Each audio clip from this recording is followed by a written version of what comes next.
अस्सलाम वालेकुम क्लास। जी बेटा, वॉइस क्लियर आ रही है?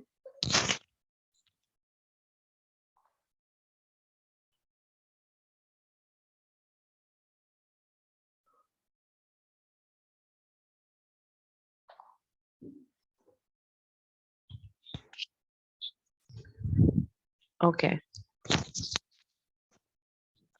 Last time we were discussing about the procedures कि how can we create procedures on procedures को हम use कैसे कर सकते हैं। तो ये एक lectures है। ये lecture जो है वो already आपके LMS में भी uploaded है।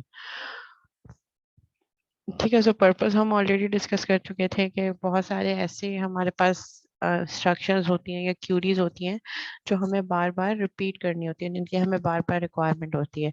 सो हम उस ब्लॉक ऑफ कोड को या उन स्टेटमेंट्स को बार बार राइट डाउन करने के बजाय और बार बार उसको एग्जीक्यूट करने के बजाय हम उसको एक ब्लॉक ऑफ कोड, जिसको हम एक नाम दे देते हैं, उसमें उन सेम वो क्यूरी जो बार बार यूज हो रही है, जो रिपीटेड क्यूरीज है, उसको हम एक ब्लॉक ऑफ कोड बना के उसको बार बार यूज कर सकते हैं। जैसे हमने पीएफ में पढ़ा था, जैसे हमने ऑब्जेक्ट ओरिएंटेड प्रोग्रामिंग में देखा कि ऐसी सेट ऑफ इंस्ट्रक्शंस जो हमें कभी भी उसकी रिक्वायरमेंट हो सकती है। लेट्स सपोज मैंने दो नंबर्स का एडिशन परफॉर्म करना है, मैंने मल्टीप्लिकेशन करनी है, स्क्वायर रूट का मेथड है, फैक्टोरियल का मेथड है, जो मल्टीपल नंबर्स का मैं फैक्टोरियल निकाल सकती हूँ। तो उसके लिए सेम लाइन ऑफ कोड हर नए आने वाले नंबर के लिए रिपीट करने से बेटर है कि मैं एक मेथड बना दूं, एक फंक्शन बना दूं और उसको वैल्यू पास करती रहूं, और अकॉर्डिंग टू दैट वैल्यू वो अपना काम करके मुझे रिजल्ट सेट दे दे। सो एसक्यूएल में भी हमारे पास यही कॉन्सेप्ट है कि ऐसी सेट ऑफ स्टेटमेंट या ऐसी क्यूरी जिनकी आपको बार बार जरूरत हो, उनको जो है वो आप क्या कर सकते हैं, वो आप एक ब्लॉक ऑफ कोड में डाल दें जो कि नेम्ड हो, और उसको जो है वो आप जब दिल चाहे whenever you require you can call that। अब यहाँ पे डिफरेंसेस हमें देखने हैं कि what are the differences between anonymous block and sub programs. Anonymous block क्या होगा? ऐसी सेट ऑफ इंस्ट्रक्शंस जो विदाउट प्रोसीजर्स होंगी, जिनको आपने प्रोसीजर्स नहीं बनाया होगा, इंडिपेंडेंट क्यूरीज।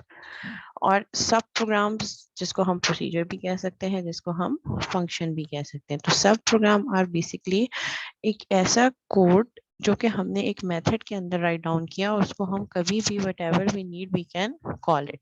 और एनोनिमस ब्लॉक हमारे पास कौन से होंगे? एनोनिमस ब्लॉक हमारे पास वो ब्लॉक होंगे जो कि इंडिपेंडेंट स्टेटमेंट्स होंगे, जो वंस जब क्रिएट हुई आपने उनको यूज किया, व्हेन एवर जब आप उनको दोबारा यूज करना चाहेंगे तो आप उनको दोबारा सेलेक्ट करके दोबारा से एग्जीक्यूट करवाएंगे, रन करवाएंगे।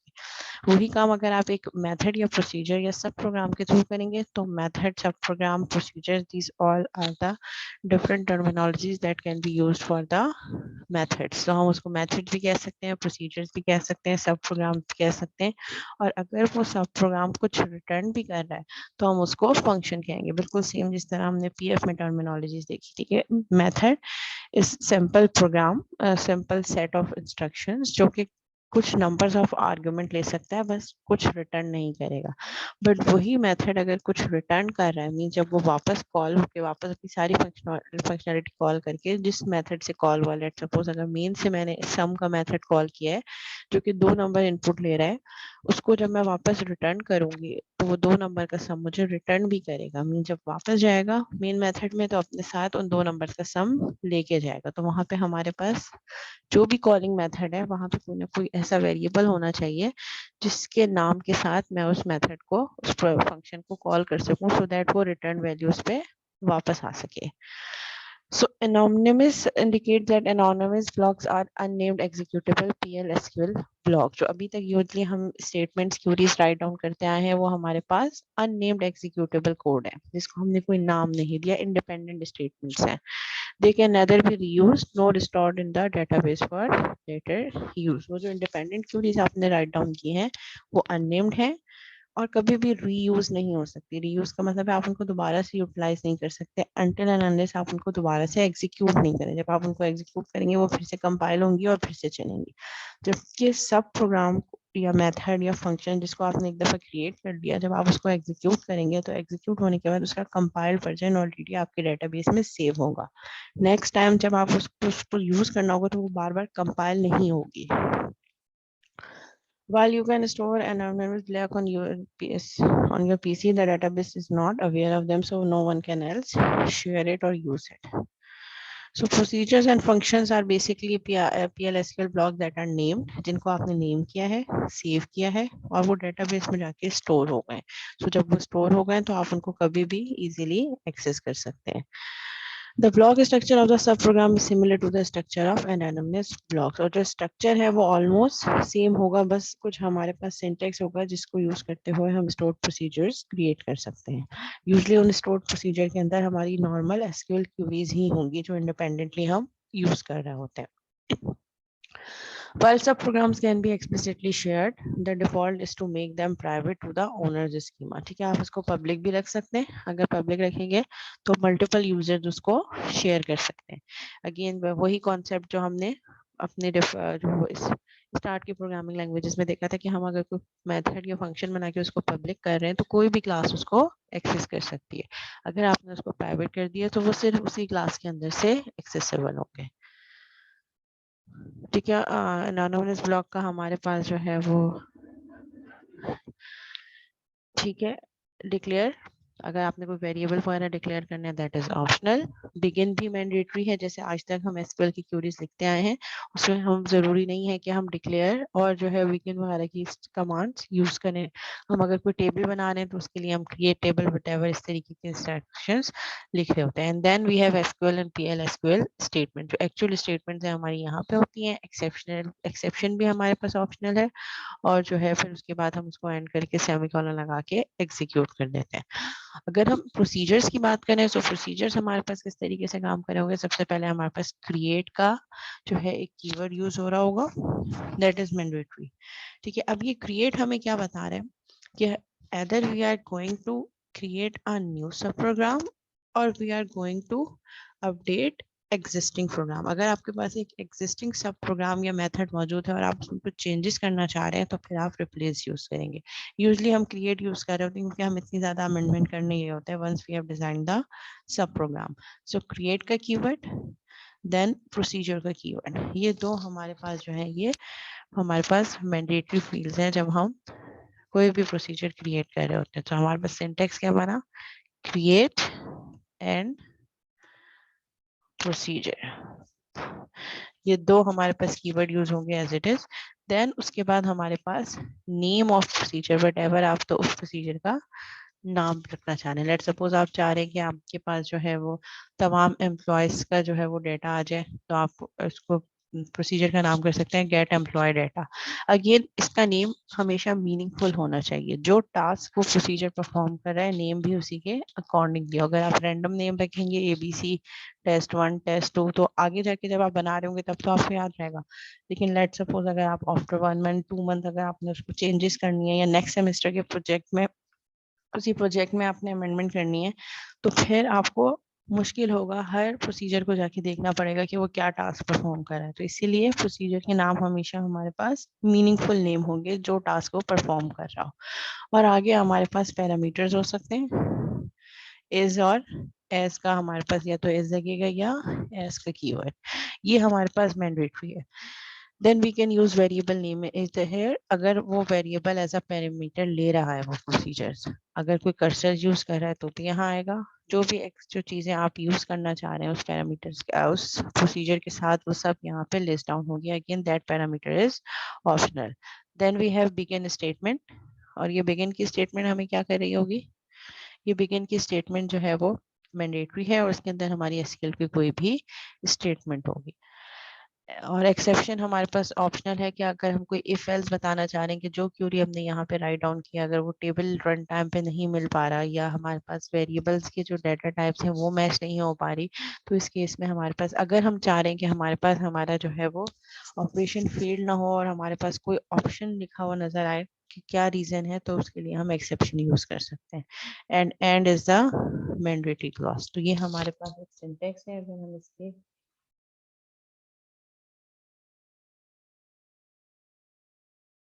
ठीक है लेट्स सपोज हम यहाँ पे एक प्रोसीजर क्रिएट करते हैं. ठीक है, सबसे पहले हम क्लास कुछ हम बना लेते हैं, एक टेबल बना लेते हैं.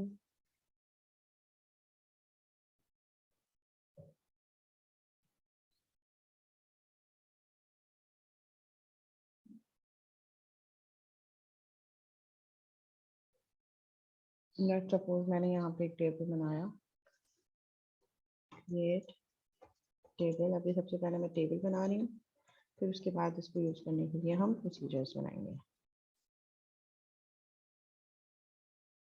टेबल से रिलेटेड मैं इसकी सारी फील्ड यहाँ पे एंटर कर देती हूँ। Customer underscore ID and primary key, it should not be null. ठीक है, फिर उसके बाद हम नेक्स्ट पैरामीटर क्या ले सकते हैं। क्लास आवाज आ रही है आप लोगों को?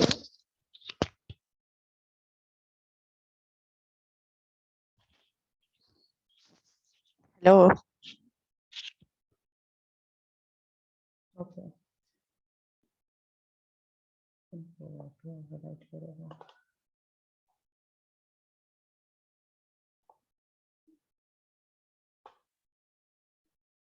ठीक है, यहाँ पे नेक्स्ट फील्ड हम रख लेते हैं, हम नेक्स्ट फील्ड रख लेते हैं कस्टमर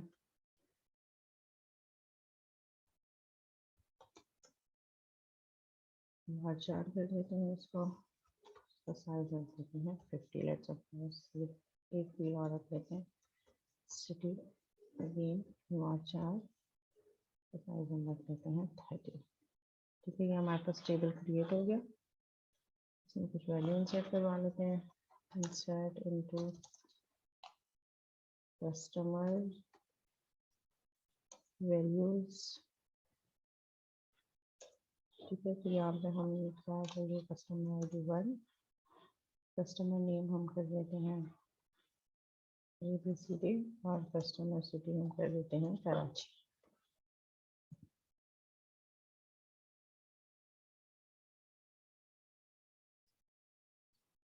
ठीक है, इसी तरह सिमिलरली हम इंसर्ट इनटू कस्टमर्स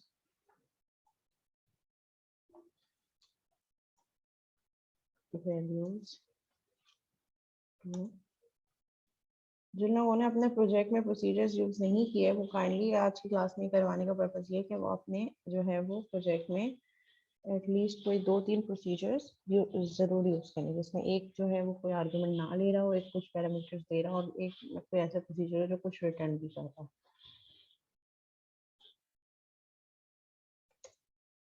ठीक है, तो इसलिए मैं इसकी क्यूरीज ये यहाँ पे आपको व्हाइट बोर्ड पे राइट डाउन भी करके बता रही हूँ एग्जाम्पल के साथ कि अगर ये एक मेरा टेबल है तो इसके लिए किस तरीके से मैं स्टोर प्रोसीजर क्रिएट कर सकती हूँ और उसको मैं कैसे कॉल कर सकती हूँ।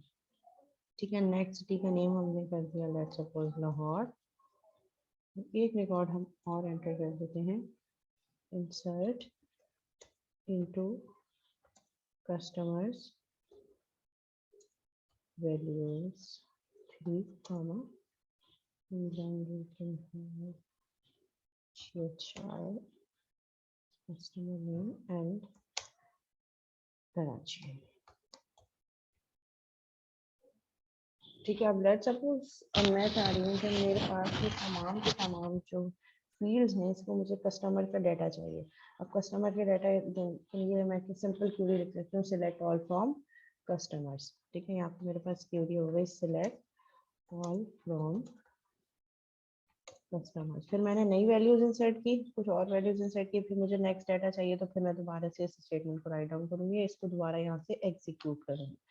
मीन्स एक आर्ग्यूमेंट आपको ये आ सकता है कि मैं जब हम इस एक दफ़ा हमने इसको लिख लिया, अब हम जब जब इसको एग्जीक्यूट करेंगे हम कर सकते हैं, बिल्कुल कर सकते हैं। लेकिन जब आपके पास बहुत सारे टेबल्स होंगे तो फिर आपको बार बार स्क्रॉल करना पड़ेगा कि सिलेक्ट वाली क्वेरी कहाँ है फर्स्ट। सेकंड मोर इम्पॉर्टेंट जो हमारे पास है कि ये जब जब आप बार बार एग्जीक्यूट करेंगे, जब जब इंडिपेंडेंट है, ये हर दफ़ा कंपाइल होने पे टाइम लेगी। अभी तो ये सिंपल कस्टमर्स हैं, अगर इसमें हमारे पास लेट्स सपोज मैं कह रही हूँ कि इनर जॉइन की एक क्यूरी है, ये ऐसी क्यूरी है जिसमें सब क्यूरीज भी लगी हैं, क्यूरी के अंदर 3-3 4-4 क्यूरीज लगी हैं, तो इट विल टेक टाइम। और वो जब जब टाइम लेगा, जब जब हम उसको एग्जीक्यूट करेंगे, वो हर दफ़ा कंपाइल होगा, compilation itself will take time. तो अगर मैं इसको 10 दफ़ा 15 दफ़ा, जब मैंने 1000 एंट्रीज हो गई, 1000 कस्टमर हो गए, मैं बार बार चेक करके देख रही हूँ कि मेरे पास कोई भी पर्टिकुलर इंडेक्स लगा के कि ये कस्टमर कहाँ है, ये कस्टमर जिसका सिटी ये है, जिसका सिटी ये है, तो मुझे बार बार इसको एग्जीक्यूट करना पड़ेगा। और हर दफ़ा एग्जीक्यूट होने पर इट विल कंपाइल अगेन, क्योंकि ये डेटाबेस पे कहीं भी ऐसे सेव नहीं होंगे। सो इससे बेटर ये है कि मैं इसका एक प्रोसीजर बना लूँ। अब वो प्रोसीजर कैसे बनेगा, तो वो प्रोसीजर, अच्छा हमारे पास जो यहाँ पे टेबल है वो टेबल किस तरीके से बनेगा, कुछ कस्टमर आईडी 1, नेम है कस्टमर का हमारे पास ABC,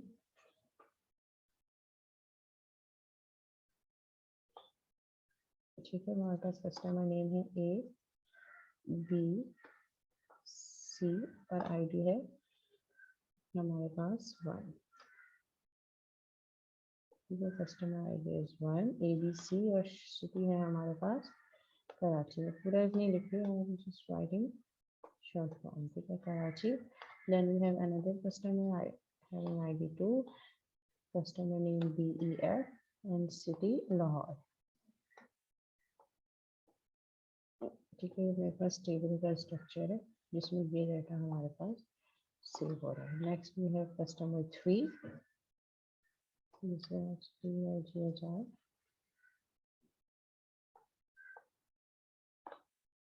और सिटी है हमारे पास कराची।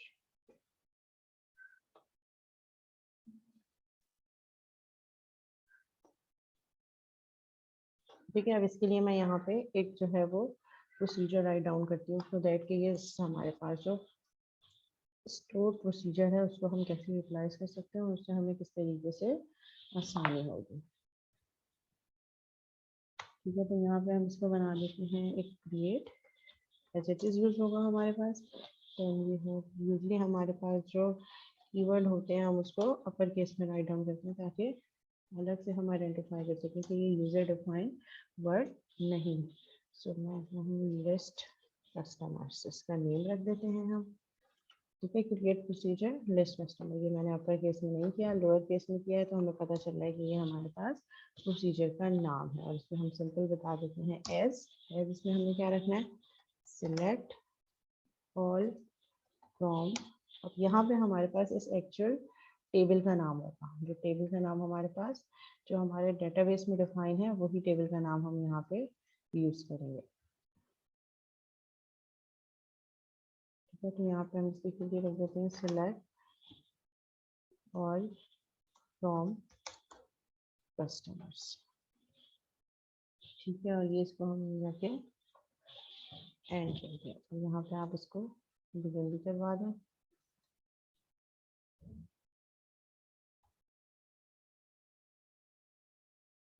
अब ये हमारे पास स्टोर प्रोसीजर क्रिएट हो गया। अब हमने क्या करना है, जब तक ये क्रिएट होगा it will not take any time, ना कोई कंपाइल टाइम, ना ही ये जो है बस सिर्फ जैसे हमने इसको एग्जीक्यूट करेंगे ये सेव हो जाएगा। लेकिन जब तक हम इसको एग्जीक्यूट नहीं करेंगे ये हमें ये रिजल्ट सेट नहीं दिखाएगा। तो इसके लिए हमें क्या करना पड़ेगा, we have to execute that procedure. अच्छा, जब हम प्रोसीजर को एग्जीक्यूट करते हैं तो वो जब वंस फर्स्ट टाइम जब वो एग्जीक्यूट होता है तभी वो फर्स्ट टाइम कंपाइल होगा और कंपाइल होकर डेटाबेस में उसका स्कीमा डिफाइन हो जाएगा, उसका एक स्ट्रक्चर आपके डेटाबेस में बन जाएगा। जब जब आप उसको बार बार एग्जीक्यूट करेंगे वो दोबारा से कंपाइल नहीं होगा। तो एग्जीक्यूट की command and then list customer का प्रोसीजर हमने यहाँ पे कॉल कर दिया। तो ये हमारे पास जब एग्जीक्यूट होगा ये वाली स्टेटमेंट तभी ये फर्स्ट टाइम इस प्रोसीजर को हमारे डेटाबेस में जाके स्कीमा सेव कर देगा। वट मैं इसको जब जब बार बार एग्जीक्यूट करती रहूंगी तो जब ये फर्स्ट टाइम यूज होगा तभी कंपाइल होगा, नेक्स्ट टाइम ये कंपाइल नहीं होगा, ठीक है। तो एग्जीक्यूट लिस्ट कस्टमर्स और यहाँ पे हमारे पास क्या होगा, ये तीनों फील्ड ये तीनों डाटा हमारे पास रिजल्ट सेट रिटर्न करके ले आएगा, लेकिन ये लाइव लाएगा वैल्यू। अगर लेट सपोज मैं अब इसको एक दफ़ा एग्जीक्यूट करने के बाद दो स्टेटमेंट और ऐड करती हूँ, दो और कस्टमर को इंसर्ट करती हूँ और फिर इसको एग्जीक्यूट करती हूँ, तो ये वाला जो हमारे पास कोड है ये दोबारा से रिकम्पाइल नहीं होगा, वो कंपाइल जो हो गया वो हो गया। बस अभी क्या देखेगा रन टाइम पे, सिलेक्ट और फ्रॉम कस्टमर, सो कस्टमर में जो दो और फील्ड है 3+5 वो 5 रिजल्ट रिटर्न कर देगा, 5 रिकॉर्ड्स। अब लेट सपोज मैं चाह रही हूँ कि मैं किसी क्राइटेरिया की बेसिस पे सर्च करूँ, जैसे हम कह रहे होते हैं ना वेयर का क्लॉज लगा रहे होते हैं कि सिलेक्ट वो कस्टमर लिस्ट डाउन हो जाए जिनका सिटी कराची है, तो अब उसके लिए मुझे एक पैरामीटर चाहिए होगा कराची का। तो उसके लिए हम स्टोर प्रोसीजर कैसे लिख सकते हैं, let suppose we are going to create another store procedure, ठीक है, इसको हम कर देते हैं क्रिएट प्रोसीजर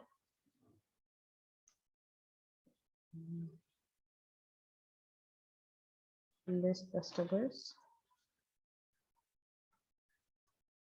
डेटा कर देते हैं इसका नाम, ठीक है, लिस्ट कस्टमर डेटा। और यहाँ पे हम वेरिएबल का नाम दे देते हैं, जो हमने वेरिएबल का नाम यूज करना है एज अ लोकल वेरिएबल। तो यहाँ पे इस प्रोसीजर्स के अपने लोकल वेरिएबल आएंगे, जैसे हम पीएफ में यूज करते थे पब्लिक वॉइड सम ब्रैकेट के अंदर इंट ए इंट बी। तो सम को कॉल करते वक्त जो हम वैल्यूज पास करते थे वो उस मेथड के लोकल वेरिएबल में पास होते थे। तो अगेन यहाँ पे हमारे पास ये हमारे पास क्या होगा, इसके बाद आएगा हमारे पास रिटर्न पैरामीटर टाइप। तो पैरामीटर है हमारे पास ऐड करके हम लोकल वेरिएबल्स को शो करते हैं। तो जो आपने लोकल वेरिएबल का नाम रखा है सिटी, जरूरी नहीं है कि ये लोकल वेरिएबल का नाम आपके इस वाले इसके इक्विवेलेंट हो, ठीक है। ये सिर्फ लोकल वेरिएबल इस प्रोसीजर के लिए यूज हो रहा है। जब आप वैल्यू पास करेंगे वो अंदर क्यूरी में एक्चुअल ये वाली वैल्यू रखेंगे। ये वाला लोकल वेरिएबल आप चाहें तो इसको लेट सपोज हम कर देते हैं टेस्ट, सिर्फ आपको डिफाइन करने के लिए। और इसका हम साइज से देते हैं वही सेम जो हमने अपनी क्लास के वेरिएबल में रखा था, ताकि हमारे पास कोई एक्सेप्शन ना आए। जो हम दो वैल्यूज को कंपेयर कर रहे हैं, एक वो जो हम पास कर रहे हैं और एक वो हमारे जो डेटाबेस की टेबल में है, उन दोनों की टाइप सेम होनी चाहिए। तो ये हमने इसको डिफाइन कर दिया वार्चर 30, ठीक है, एस। और फिर उसके बाद आ गया हमारे पास बिगिन। और फिर यहाँ पे आप क्या स्टेटमेंट दे दें, सिंपल एसक्यूएल की query select all from customers. अब यहाँ वेयर का क्लॉज आएगा, वेयर कस्टमर का जो सिटी है, जो कस्टमर के टेबल में कॉलम है सिटी, अगर वो इक्वल हो जाता है, जब ये लिस्ट कस्टमर डेटा का प्रोसीजर कॉल करते वक्त हम जो वैल्यू पास करेंगे वो वैल्यू लोकल वेरिएबल में पास होगी, तो एट टेस्ट के इक्विवेलेंट हो जाए तो वो रिजल्ट रिटर्न करता है। और इसको हमने यहाँ पे एंड कर दिया। अब हम क्या करेंगे, अब हम इस प्रोसीजर को कॉल करेंगे। अब हम इस प्रोसीजर को कॉल कैसे करेंगे, बाय यूजिंग ए नेम। जब तक जैसे कोई मेथड कॉल करने के लिए हमें उसको एक्सप्लिसिटली कॉल स्टेटमेंट भेजनी पड़ती है, प्रोसीजर को कॉल करने के लिए एक्सप्लिसिटली हमें एग्जीक्यूट की स्टेटमेंट कॉल करनी पड़ेगी। और इसका नाम क्या है, लिस्ट कस्टमर डेटा। और आगे हमने इसको पास कर दिया कराची। अब ये क्या करेगा, अब जब हमने इसको एग्जीक्यूट किया, एग्जीक्यूट लिस्ट कस्टमर, ये डेटा स्पेलिंग मिस्टेक हो गई है, कस्टमर है, ठीक है, ये सेम नेम है, यही नेम है हमारे पास। Execute list customer data Karachi. अब जब हमने इसको कराची पास किया, तो ये जब इस प्रोसीजर को कॉल करेगा तो इस कराची वैल्यू को एज एन आर्ग्यूमेंट लेके जाएगा और इस लोकल वेरिएबल टेस्ट में स्टोर कर देगा। अब जब ये इसको इस लोकल वेरिएबल टेस्ट में स्टोर करेगा, तो फिर हमारे पास क्या होगा, अब ये एग्जीक्यूट होना शुरू होगा और कराची की वैल्यूज टेस्ट लोकल वेरिएबल में स्टोर हो गई। अब ये बिगिन क्या करेगा, select all from customers, customer के टेबल में जाओ, वो तमाम वैल्यूज लेकर आओ जहाँ पे सिटी, जो सिटी वाली वैल्यू है, दैट इज इक्वलेंट टू जो आपने वेरिएबल लोकल वेरिएबल टेस्ट में वैल्यू पास की। तो टेस्ट में क्या वैल्यू है, कराची। इस कराची को हमारे टेबल में रखे हुई वैल्यू से सर्च करेगा, जहाँ पे सेम सेम हो जाएगा वहाँ पे रिजल्ट रिटर्न कर देगा। तो इस केस में हमारे पास क्या वैल्यूज आएंगी, इस केस में हमारे पास दो वैल्यूज आएंगी। एक कस्टमर आएगा 1 ABC Karachi, and then we have 2 वाला कस्टमर को सिलेक्ट सर्च करेगा। यहाँ पे सिटी हमारे पास कस्टमर के टेबल में सिटी लाहौर है और यूजर ने क्या सिटी भेजा है, कराची। तो मैच नहीं हुआ तो शो नहीं करेगा, ये वेयर वाली क्लॉज ट्रू नहीं हुई। थर्ड वाली कस्टमर के लिए क्या करेगा, third customer name is city name is Karachi और यूजर ने जो वैल्यू पास की है इस प्रोसीजर में वो भी कराची है। सेम हो गया, ट्रू हो गया result, it will show the name all the fields of that customer. तो यहाँ पे इस केस में हमारे पास अब ये दो हमने प्रोसीजर क्रिएट किए, एक वो जो कोई आर्ग्यूमेंट नहीं ले रहा ना ही कुछ रिटर्न कर रहा है, then we have another procedure जो कि एक आर्ग्यूमेंट ले रहा है। अगर आप एक से ज्यादा आर्ग्यूमेंट लेना चाह रहे हैं तो आप एक से ज्यादा आर्ग्यूमेंट भी दे सकते हैं। जी क्लास, यहाँ तक कोई सवाल?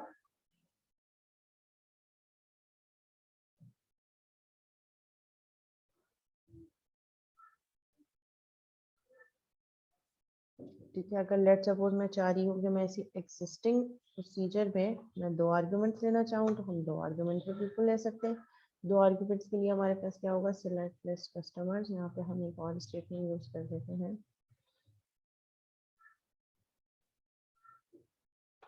कॉमा एट कस्टमर नेम, जिसको हम कर देते हैं, क्या था कस्टमर नेम का,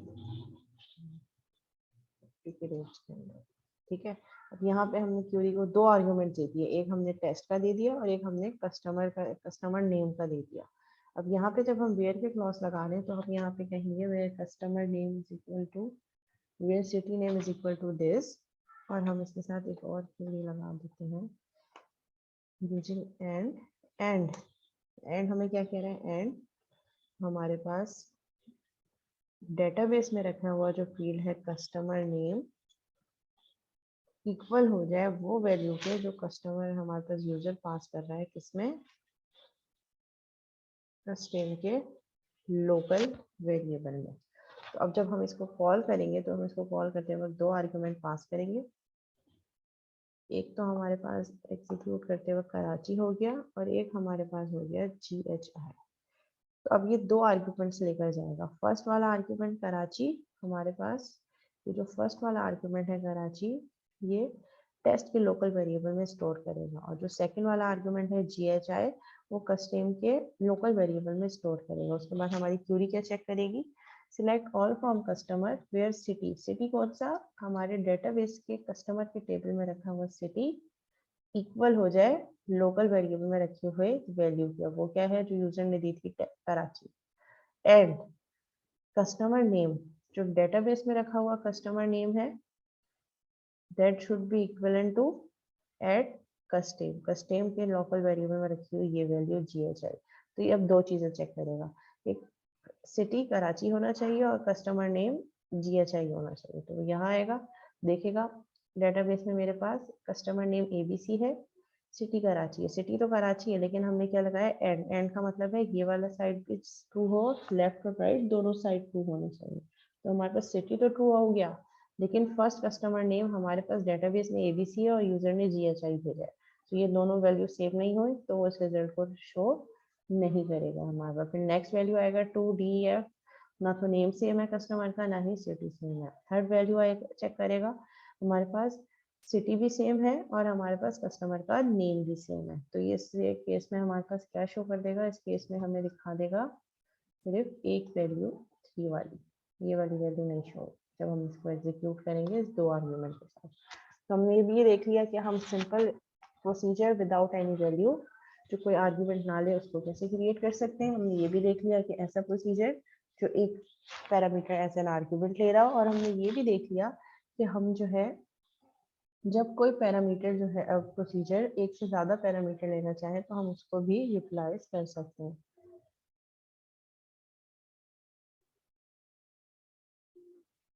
अगर इंटीजर वैल्यू हो तो इंटीजर का नेम आएगा, समझो। लेट सपोज मैं कह रही हूँ कस्टमर आईडी है, तो हम इसको कस्टमर आईडी की बेसिस पे सिलेक्ट कर लेते हैं।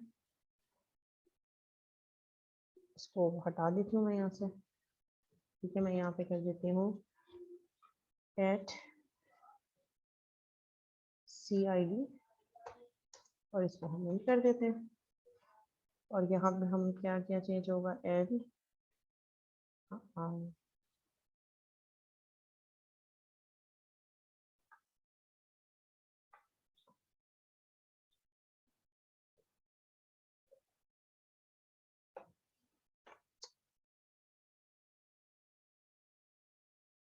ठीक है। यहाँ पे हम इसको कर देते हैं, एक हमारे पास टेस्ट वेरिएबल ये थे और दूसरा हमारे पास है एट CID जो कि इंट होनी चाहिए, ठीक है। और यहाँ हमारे पास क्यूरी क्या चेंज होगी, नीचे भी क्यूरी चेंज होगी उसके अकॉर्डिंगली।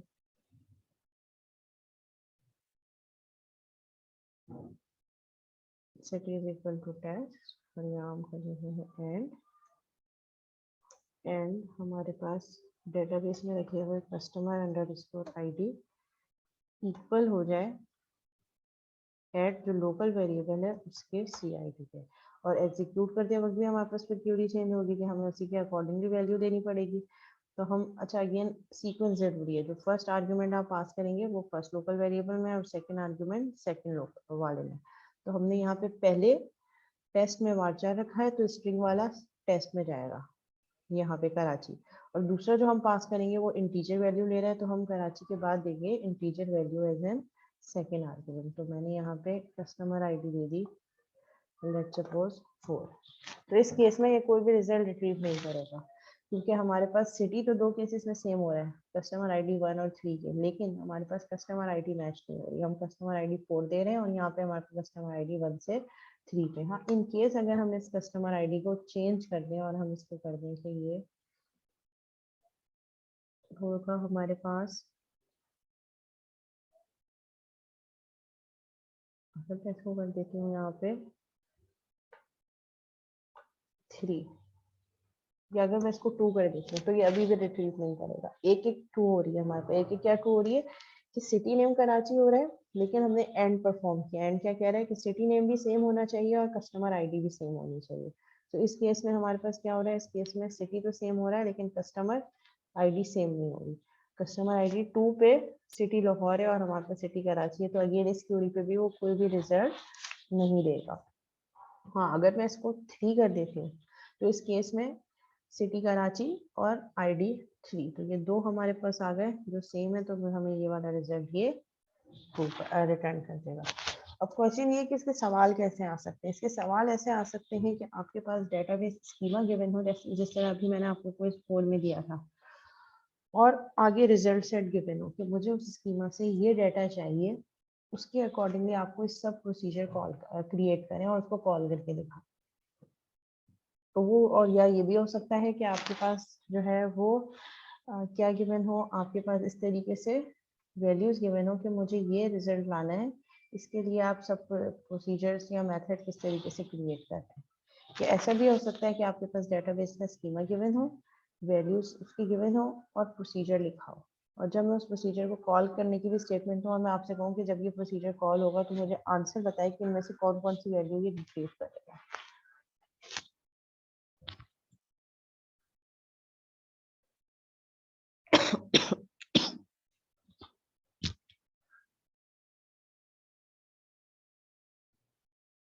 अच्छा, हम इसमें इनर जॉइन की क्यूरीज भी लगा सकते हैं। We can use any statement here जो हमने अब तक पढ़ी है। हम कोई सब क्यूरी भी लगा सकते हैं, हम इनर जॉइन की स्टेटमेंट भी लगा सकते हैं। ठीक है, लेट्स सपोज हम इसी को थोड़ा सा करने देखते हैं हम इनर जॉइन की क्यूरीज में कैसे लगा सकते हैं। तो मेरे पास कस्टमर है, मैं एक और टेबल क्रिएट कर रही हूँ। Let's suppose create table orders. Orders का एक टेबल हमने बना दिया और उस ऑर्डर की टेबल में हमारे पास order ID int as a primary key and not नल,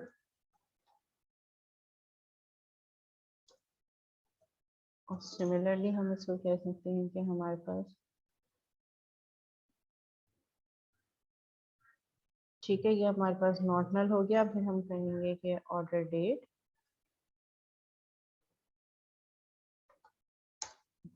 इसको भी हम एंड वार्चर में रख देते हैं। आप डेट टाइम को फंक्शन यूज कर सकते हैं, और हम रख देते हैं कस्टमर आईडी।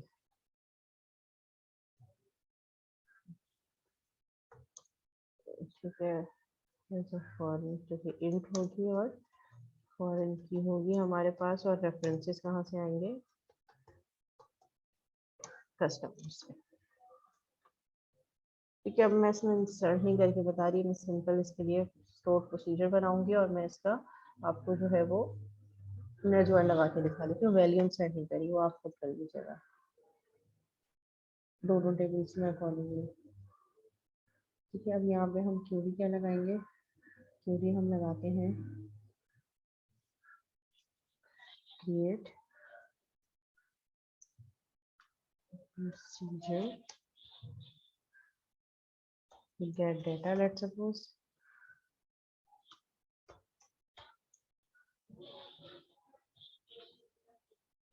as, so हम कर लेते हैं begin इसलिए बिगिन भी सारा कैप्स में आएगा। ठीक है, सिलेक्ट। अब हम यहाँ सिलेक्ट क्या करेंगे, हम अगर अलाइसिंग करना चाह रहे हैं तो हम अलाइसिंग कर लेते हैं। सिलेक्ट सी डॉट, यहाँ था हमारे पास customer ID comma C dot customer name comma, फिर जो नेक्स्ट टेबल है ऑर्डर, उसकी मैंने अलाइसिंग कर दी ओ से, ओ डॉट डेट। डेट यहाँ से आ जाए कि किस कस्टमर ने कौन से जो है वो ऑर्डर हमारे पास प्लेस किया है। उसके अकॉर्डिंगली हम यहाँ पे क्या करेंगे, फ्रॉम एलआईसी के लिए हम इसको बता देते हैं कस्टमर सी, मतलब सी को हमने एलआईसिंग किया कस्टमर के लिए। अब इनर ज्वाइन हमने लगाना है, तो इनर ज्वाइन की वही क्यूरी जो हम यूज करते हैं, इनर ज्वाइन। इनर ज्वाइन पे हमारे पास क्या आएगा, डेट। इनर ज्वाइन हमने किससे करनी है, दूसरा टेबल का नाम, तो यहाँ पे आ जाएगा हमारे पास ऑर्डर, जिसको मैंने एलआईसिंग ओ से की है, ऑन। और अब हमारे पास आएगी क्या आएगी, हम हमारे पास कंडीशन आएगी ऑन। इस कंडीशन पे उन वो डाटा लाओ जहाँ पे कस्टमर का जो है, उन कस्टमर्स का नाम लो जिन्होंने कोई ना कोई ऑर्डर प्लेस किया है। ज़ाहिर डेफिनेटली जब कस्टमर का रिकॉर्ड यहाँ है और ऑर्डर के टेबल में भी है, इट मीन्स उस कस्टमर ने कोई ना कोई ऑर्डर प्लेस किया है। तो हम किस पैरामीटर पे कर रहे हैं कि जहाँ पे ये वाली कस्टमर आईडी और ये वाली कस्टमर आईडी हमारे पास सेम हो जाए। तो यहाँ पे हमारे पास पूरी क्या लगेगी, on C dot customer underscore ID is equal to हो जाए मेरे पास किसके, मेरे ऑर्डर में रखे हुए कस्टमर आईडी के। और यहाँ पे ये मेरे पास सब प्रोसीजर ऐड है। को भी आप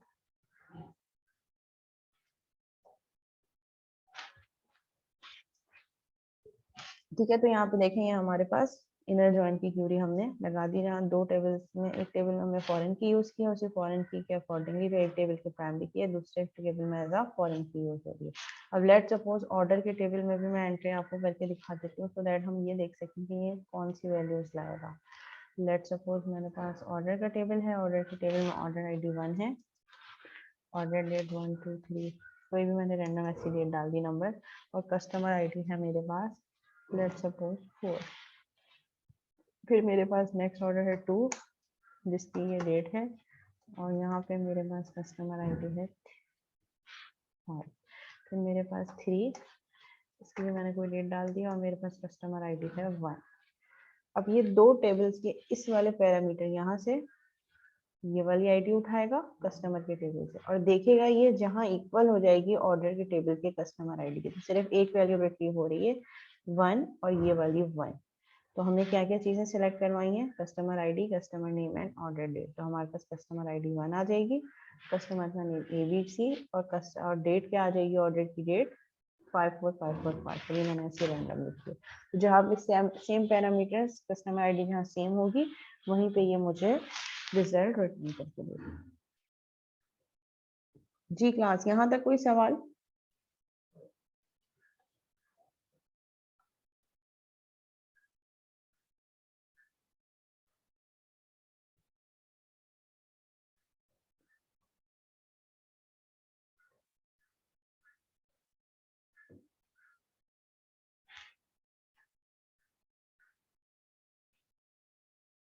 ओके, अब हम रिटर्न टाइप देख लेते हैं कि फंक्शन हमारे पास क्या होते हैं और उसको हम कैसे क्रिएट करते हैं। अभी हमने देखा कि अभी तक हमने जो प्रोसीजर्स बनाए that are not returning any value. अब हम देखेंगे कि अगर हम अपने फंक्शन से कुछ वैल्यू रिटर्न करना चाहें तो उसके अकॉर्डिंगली हम उसमें किस तरीके से इंफॉर्मेशन दे सकते हैं।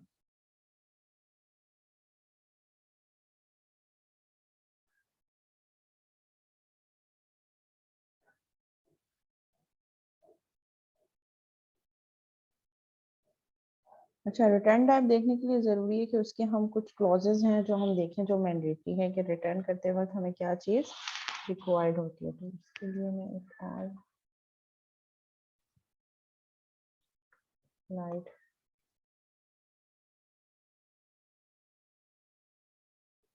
Creating functions. जी क्लास स्क्रीन विजिबल हो रही है आपके पास? स्क्रीन शेयर हो रही है?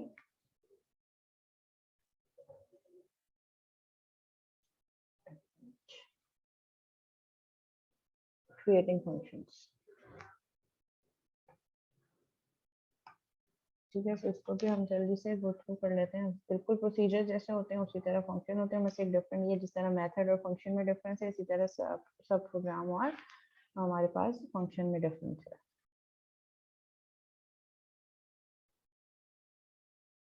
अब फंक्शन, ठीक है, यहाँ पे पहले ही फर्स्ट लाइन पे ही गिवन है कि हमारे पास क्या है। अब फंक्शन,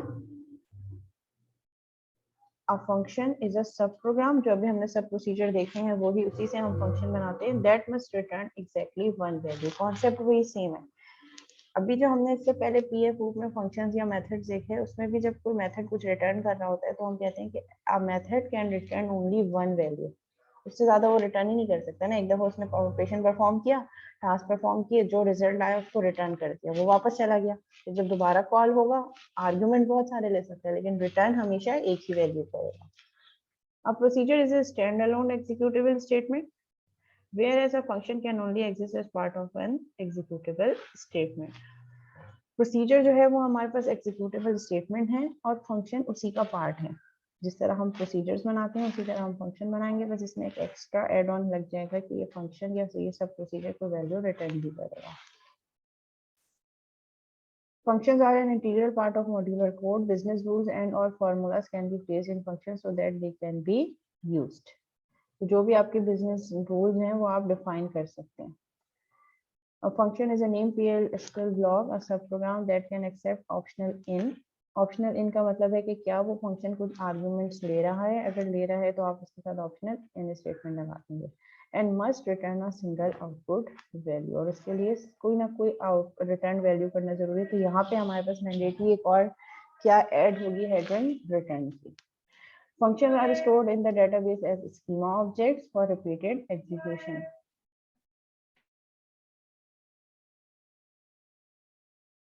तो ये जो फंक्शंस हैं ये आपके डेटाबेस में as a schema, as a structure store हो जाएंगे। तो जब जब आपको इसकी जरूरत होगी बस आप इसका नेम कॉल करेंगे और आप इसको यूज कर सकते हैं for reusability. What is a stored function? A function can be called as part of a SQL expression or as a part of SQL PL SQL expression. कोई भी expression आप इसमें दे सकते हैं। In SQL expression, a function must obey specific rules to control side effects. देखिए side effect to be avoided are any kind of DML और DDL. कोई भी आपने डीडीएल करना हो, कुछ इंसर्ट करवाना हो, उसमें कुछ प्रॉब्लम्स आ सकते हैं अगर आप फंक्शन के थ्रू कॉल करें। कमिट और रोल बैक स्टेटमेंट्स। अच्छा, अभी हमारे पास एक टॉपिक और भी है जिसमें हम ट्रांजेक्शन्स का स्टेट पढ़ेंगे और फिर उसके बाद हम देखेंगे कि कमिट और रोल बैक क्या होता है। कमिट इज दैट कि जब कोई ट्रांजेक्शन परफॉर्म हो रही है, लेट्स सपोज हम एटीएम की एग्जांपल लेते हैं। एटीएम में हमने अपना कार्ड इंसर्ट किया, पिन था, ये तमाम चीजें इनपुट कर दिया, वो ट्रांजेक्शन परफॉर्म हो रही है।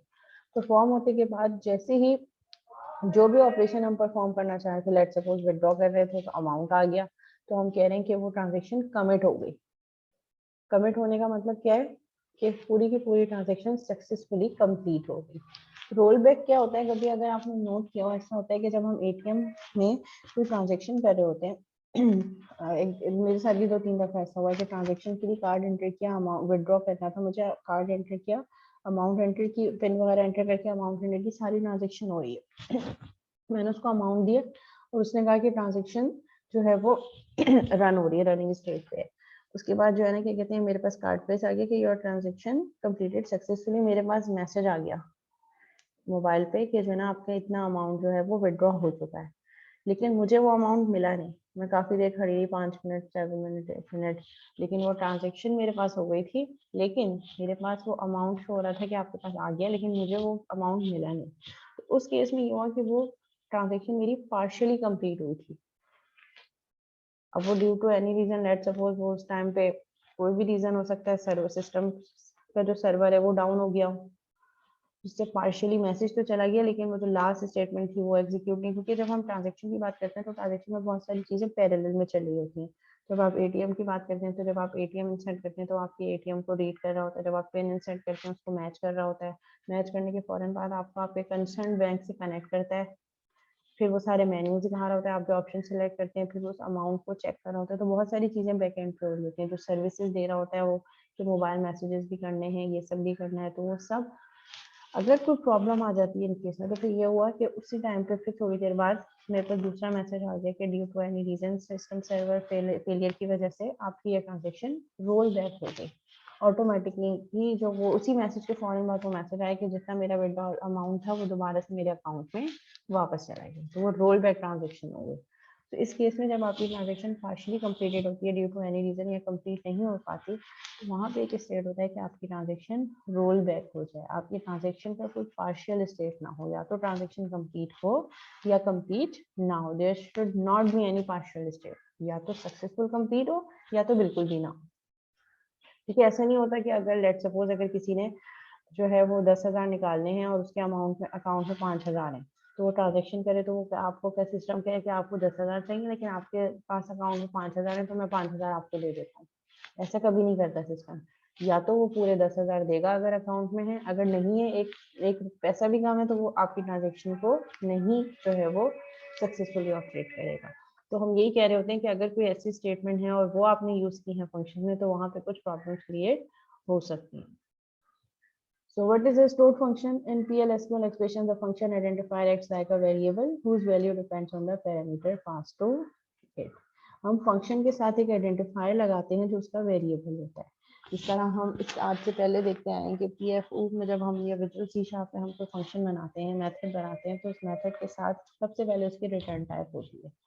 अगर रिटर्न टाइप हम कह रहे हैं कि public void, void means that method will not return any value, लेकिन अगर हम उसके साथ लगा दें public int whatever the name of function और कुछ आर्गुमेंट ले रहा है या नहीं, तो डेफिनेटली हमें से पता चलता है कि ये फंक्शन अपनी तमाम एग्जीक्यूशन कंप्लीट कर लेगा, it will return N integer value. तो हमारे पास जो है वो सिंटेक्स क्या है फंक्शन क्रिएट करने का। The header for a function is like a procedure header with two differences. Function का हेडर बिल्कुल सेम है जैसे प्रोसीजर का होता है, बस इसमें दो डिफरेंसेस है। The parameter mode should only be in. अब यहाँ पे हमारे पास क्या है, हमारे पास पैरामीटर मोड क्या है कि पैरामीटर्स को शुड एज एन इनपुट हम ले रहे हैं। The return clause is used instead of an out mode. अगर वहाँ पे हमें प्रोसीजर में हमारे पास एक ऑप्शन ये भी होता है कि अगर वो प्रोसीजर कोई वेरिएबल वापस लेके जा रहे हो, रिटर्न नहीं करवा रहे, हम आउट करवा रहे हैं, और वो एक से ज्यादा भी हो सकते हैं, लेकिन रिटर्न हमेशा एक होगा। तो प्रोसीजर में हम आउट का मैंडेटरी क्लॉज भी यूज कर सकते हैं, जबकि फंक्शन में हमारे पास रिटर्न यूज होगा। तो इसकी हमारे पास देखें किस तरीके से होता है क्रिएट फंक्शन। अब यहाँ पे हमारे पास प्रोसीजर नहीं आएगा, यहाँ पे हमारे पास क्या आएगा फंक्शन, और फिर फंक्शन का नेम, आगे उसके जितने पैरामीटर्स आप एज एन आर्गुमेंट देना चाहें वो, रिटर्न का क्लॉज, और उसके बाद डेटा टाइप। तो वो फंक्शन जब रिटर्न करेगा तो वो क्या रिटर्न करेगा। जैसे जब हम फंक्शन की डेफिनेशन बनाते हैं C# में, तो हम क्या कहते हैं पब्लिक वॉइड मेथड 1। तो हमें इससे पता चल गया कि रिटर्न डेटा टाइप क्या है, कुछ भी रिटर्न नहीं कर रहा। अगर मैं कह रही हूँ पब्लिक इंट मेथड 1, तो मुझे पता है कि ये मेथड एक इंटीजर वैल्यू रिटर्न करेगा, तो डेटा टाइप लगाना जरूरी है। और वो डेटा टाइप क्या होंगे, इज और as local variable declaration within that function. उस फंक्शन के अंदर आप लोकल वेरिएबल की डिक्लेरेशन कैसे कर रहे हैं। फिर उसके बाद आपकी बिगिन की कमांड होगी, एक्शंस होंगे, तमाम एसक्यूएल के ब्लॉक्स और स्टेटमेंट आपने लिखनी है। जो ऑपरेशन परफॉर्म होगा उसके बाद आपने कुछ रिटर्न करना है, कोई भी वैल्यू जो आपने जिसकी डेटा टाइप यहाँ डिफाइन की है, वो एक्सप्रेशन आप यहाँ पे रिटर्न कर देंगे और फिर उसको हम एंड कर देंगे। The PL/SQL block must have at least one return statement. यहाँ पे return statement mandatory है. That return a single value, you must provide a return statement to return a value with a data type that is consistent with the function declaration type. ये point क्या कह रहा है कि आपने यहाँ पे जो रिटर्न के साथ जो डेटा टाइप मेंशन की है, यहाँ से जो आप चीज रिटर्न कर रहे हैं उसकी डेटा टाइप और इसकी डेटा टाइप सेम होनी चाहिए। ऐसा नहीं होना चाहिए कि आपने यहाँ पे कह दिया रिटर्न इंटीजर और आप रिटर्न यहाँ पे कस्टमर नेम करवा रहे हैं, तो वो फिर एक्सेप्शनल केस होगा जिसमें एरर आएगा।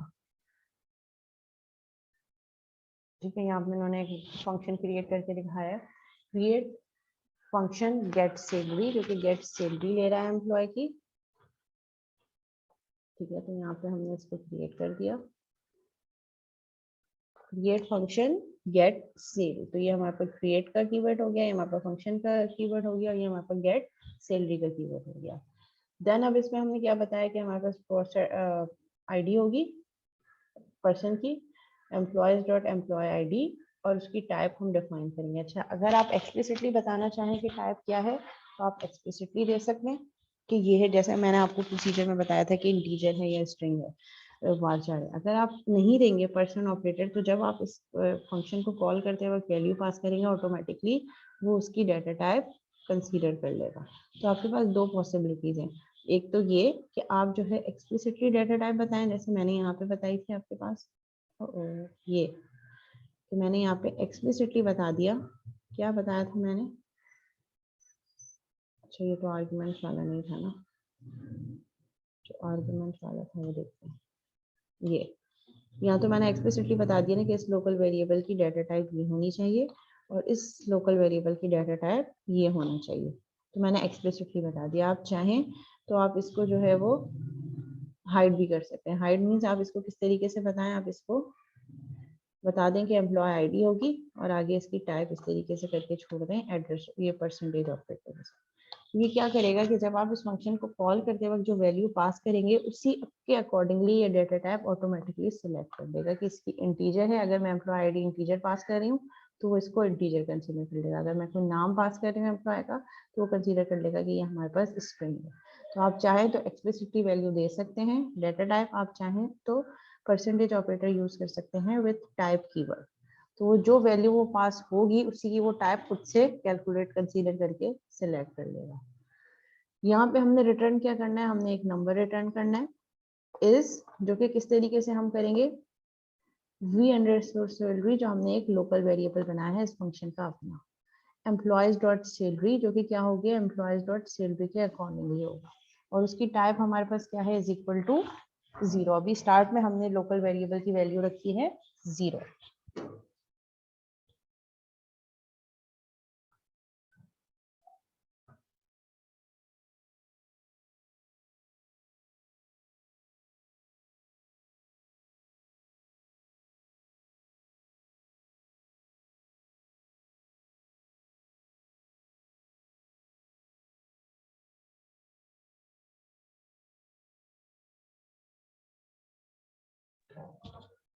टेबल से, और उसको कहाँ प्लेस करते जाओ, वी सैलरी में, जो हमने इस फंक्शन का अपना लोकल वेरिएबल बनाया है। और कौन से एम्प्लॉय की करनी है, where employee ID is equal to person ID, जो यूजर वैल्यू पास करेगा इस फंक्शन को कॉल करते वक्त। जैसे यहाँ पे यूजर ने क्या पास किया, गेट सेल का फंक्शन कॉल करते हुए 100 पास किया, तो ये 100 क्या है, एक इंटीजर वैल्यू, तो ये फॉरन कंसीडर कर लेगा कि ये जो यहाँ पे प्रोसेस पर्सन आईडी क्या हो गई 100। तो यहाँ की लोकल वेरिएबल में दो लोकल वेरिएबल्स हैं इस फंक्शन पे, एक पर्सन आईडी जो आर्गुमेंट आ रहा है मेथड कॉल करते वक्त, और एक वी सेल। ये वी सेल क्या है, जब ये सारी फंक्शनलिटी कंप्लीट हो जाएगी ये फंक्शन ये वी सेल की वैल्यू को रिटर्न करेगा, जिसको स्टार्ट में हमने 0 रखा है।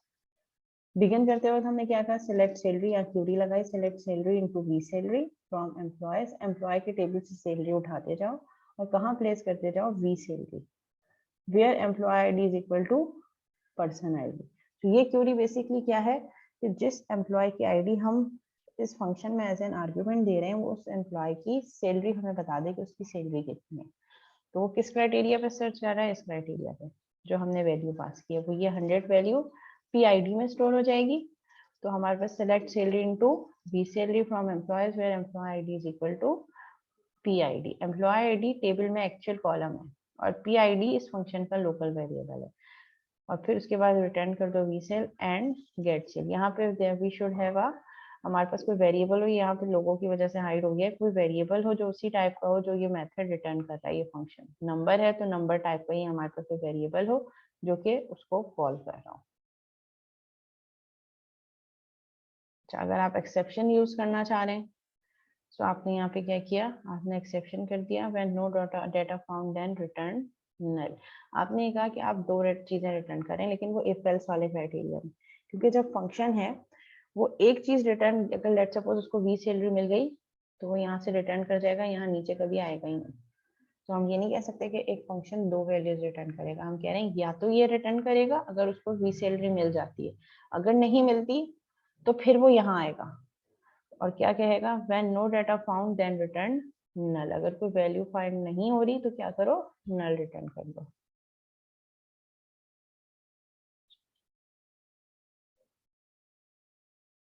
ठीक है, अगेन हम उसको इन्वोक कैसे करेंगे, हम इन्वोक डिफरेंट तरीके से कर सकते हैं। अच्छा, यहाँ तक क्लियर है इसका स्ट्रक्चर? हम इसको एक दफा मैं आपको व्हाइट बोर्ड पे भी करके बता रही हूँ। यहाँ तक क्लियर है या व्हाइट बोर्ड पे करके इसको एक्सप्लेन करके बता दूं? जी क्लास, इज इट क्लियर?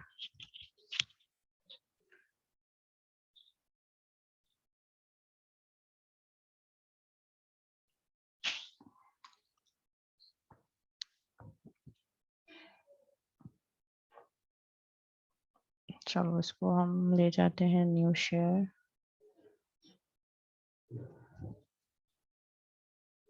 चलो लेट्स सपोज हम यहाँ पे कह रहे हैं इसको हम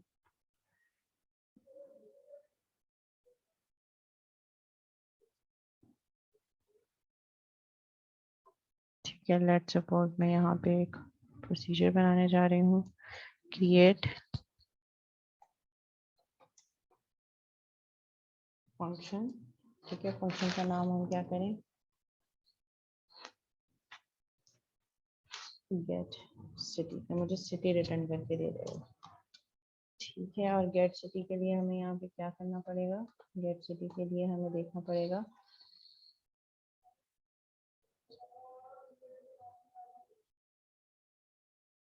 कि ये हमारे पास जब गेट सिटी है, प्लस आपको मेरी आवाज सही से आ रही है?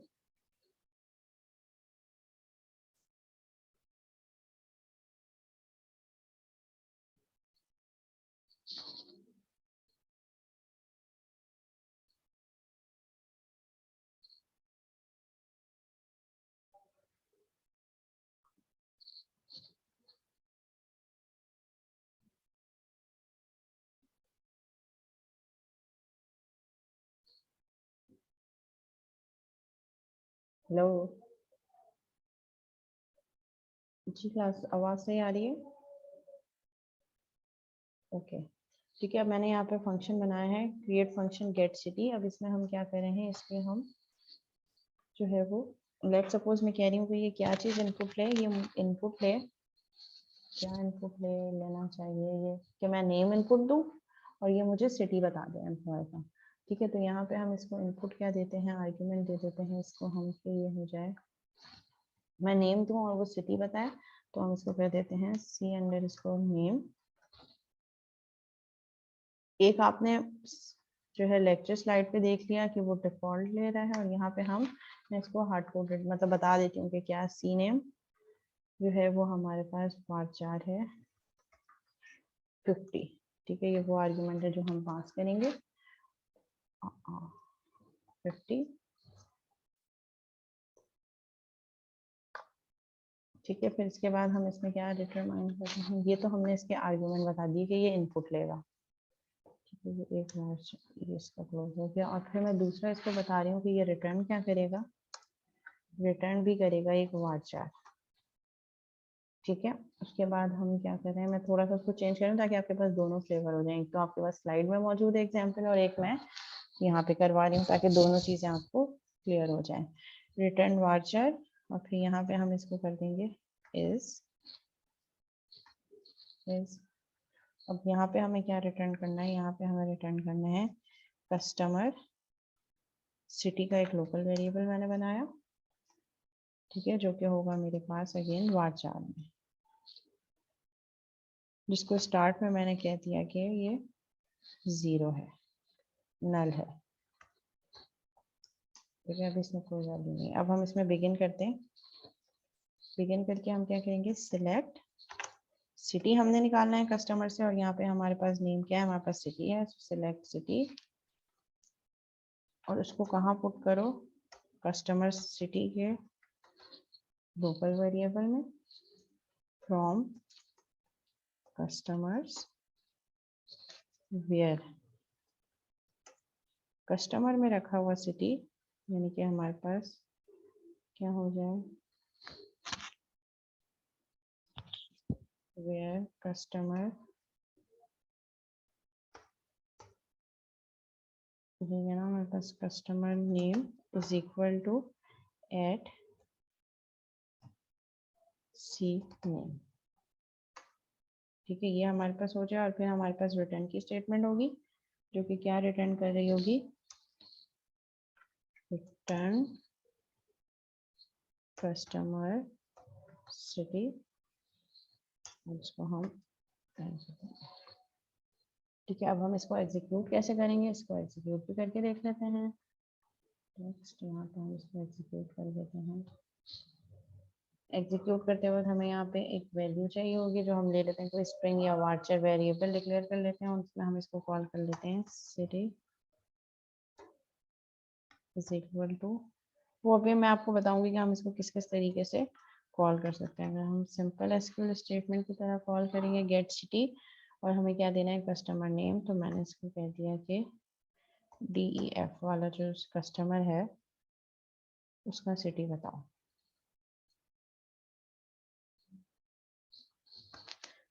ठीक है, अब ये जब एग्जीक्यूट होगी मेरे पास स्टेटमेंट, ये कैसे एग्जीक्यूट होगी सिटी, अभी इसको हम देख लेते हैं कि यहाँ पे और क्या क्या पैरामीटर हो सकते हैं। ये सब क्यूरी के अंदर एज अ सब क्यूरी भी यूज हो सकता है। तो अभी हम देख रहे हैं कि हमने गेट सिटी का फंक्शन कॉल किया जो कि एक स्ट्रिंग आर्गुमेंट वारचार आर्गुमेंट दे रहा है DEF। तो ये फॉरन गेट सिटी की डेफिनेशन पे चला गया और सी नेम इसने क्या कर दिया, यहाँ पे लोकल वेरिएबल सी नेम की वैल्यू क्या कर दी, DEF। तो ये जो DEF यूजर ने पास किया ये सी नेम की वैल्यू हो गई। और हमने कहा कि रिटर्न ये क्या करेगा, एक varchar value is customer city varchar is equal to null. अभी इसको हमने नल रखा है। जब ये प्रोसीजर बिगिन होगा तो अब हमने यहाँ पे क्यूरी लिखी, हमने कहा select city into customer city. Select करके लाओ सिटी और उसको कहाँ रखो, इस लोकल वेरिएबल में कस्टमर सिटी में फ्रॉम कस्टमर का टेबल। ये रहा कस्टमर का टेबल। वेयर क्यूरी क्या दी है, कस्टमर में रखा हुआ नाम इक्वल हो जाए सी नेम जो हमने यहाँ पे लोकल वेरिएबल के तौर पे DEF पास किया है।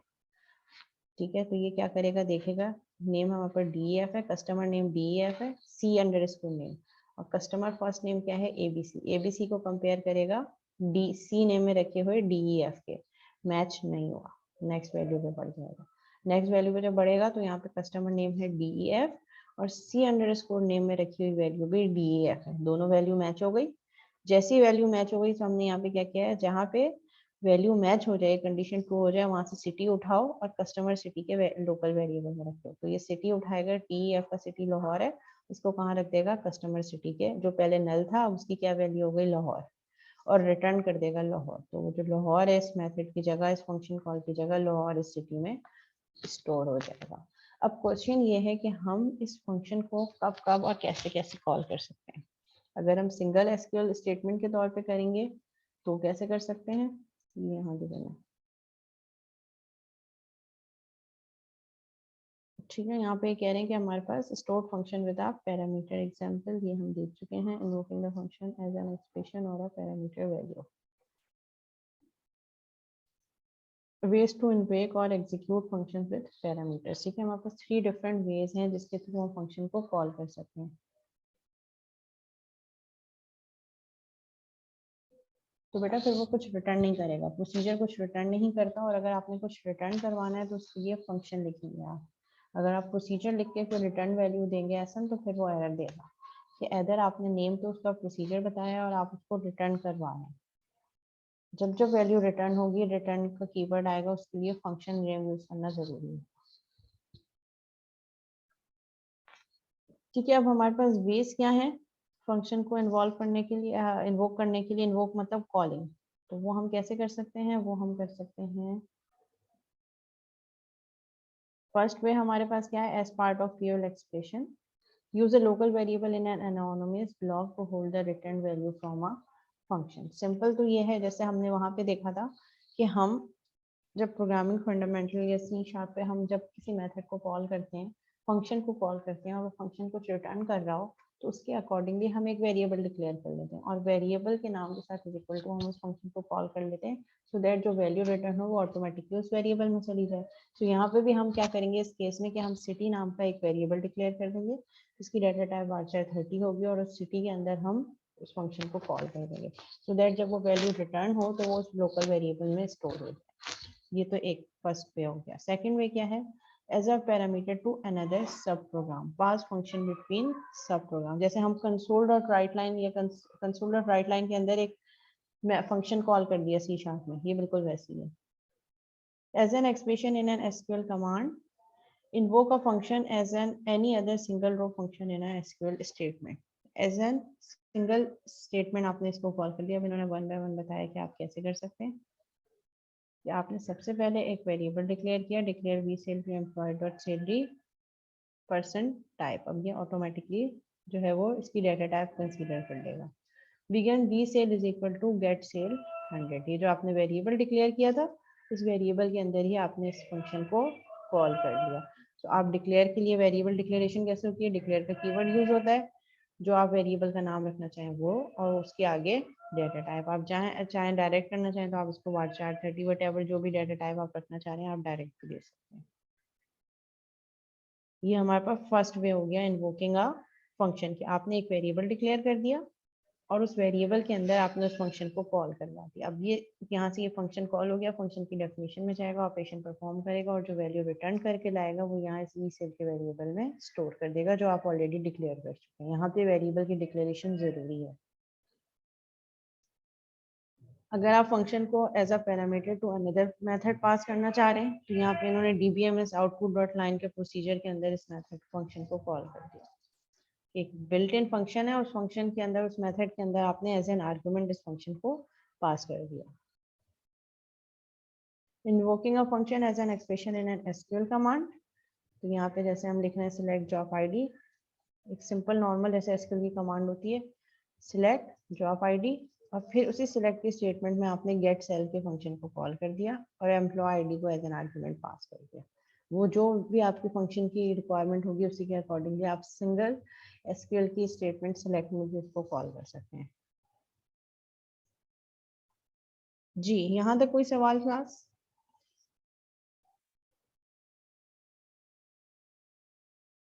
यहाँ तक कोई क्यूरी, कोई सवाल?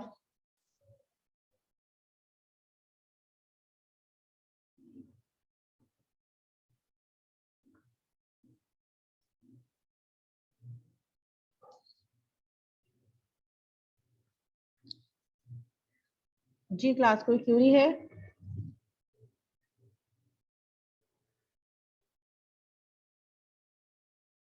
ओके, ये हमारे पास प्रोसीजर और फंक्शन का जो टॉपिक है वो कंप्लीट हो गया कि how can we create procedure and how can we create function and how can we invoke functions from different ways. So we have discussed 3 different ways to invoke functions, कि हम functions को किस तरीके से invoke कर सकते हैं। एक से हम वेरिएबल डिक्लेयर करें और उस वेरिएबल के नाम के साथ हम उसको कॉल कर दें, या हम उसको किसी और फंक्शन या किसी और प्रोसीजर के थ्रू कॉल करें। और थर्ड वे ये है कि सिंपल एसक्यूएल की सिंगल जो क्यूरी होती है उसी के अंदर हम उस फंक्शन को या प्रोसीजर को कॉल कर सकते हैं।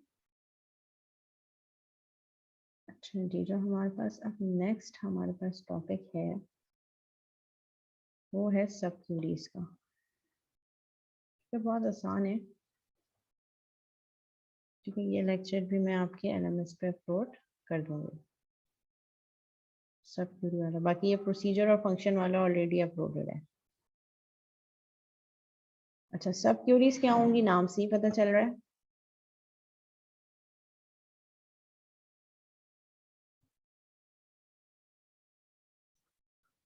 जी क्लास, सब क्यूरीज क्या होंगी हमारे पास? इसका थोड़ा सा ओवरव्यू दे दूं। ये सब क्यूरी का टॉपिक छोटा सा ही करवा के फिर ब्रेक ले लेंगे, 10 मिनट का ब्रेक लेके फिर दोबारा कंटिन्यू कर लेंगे।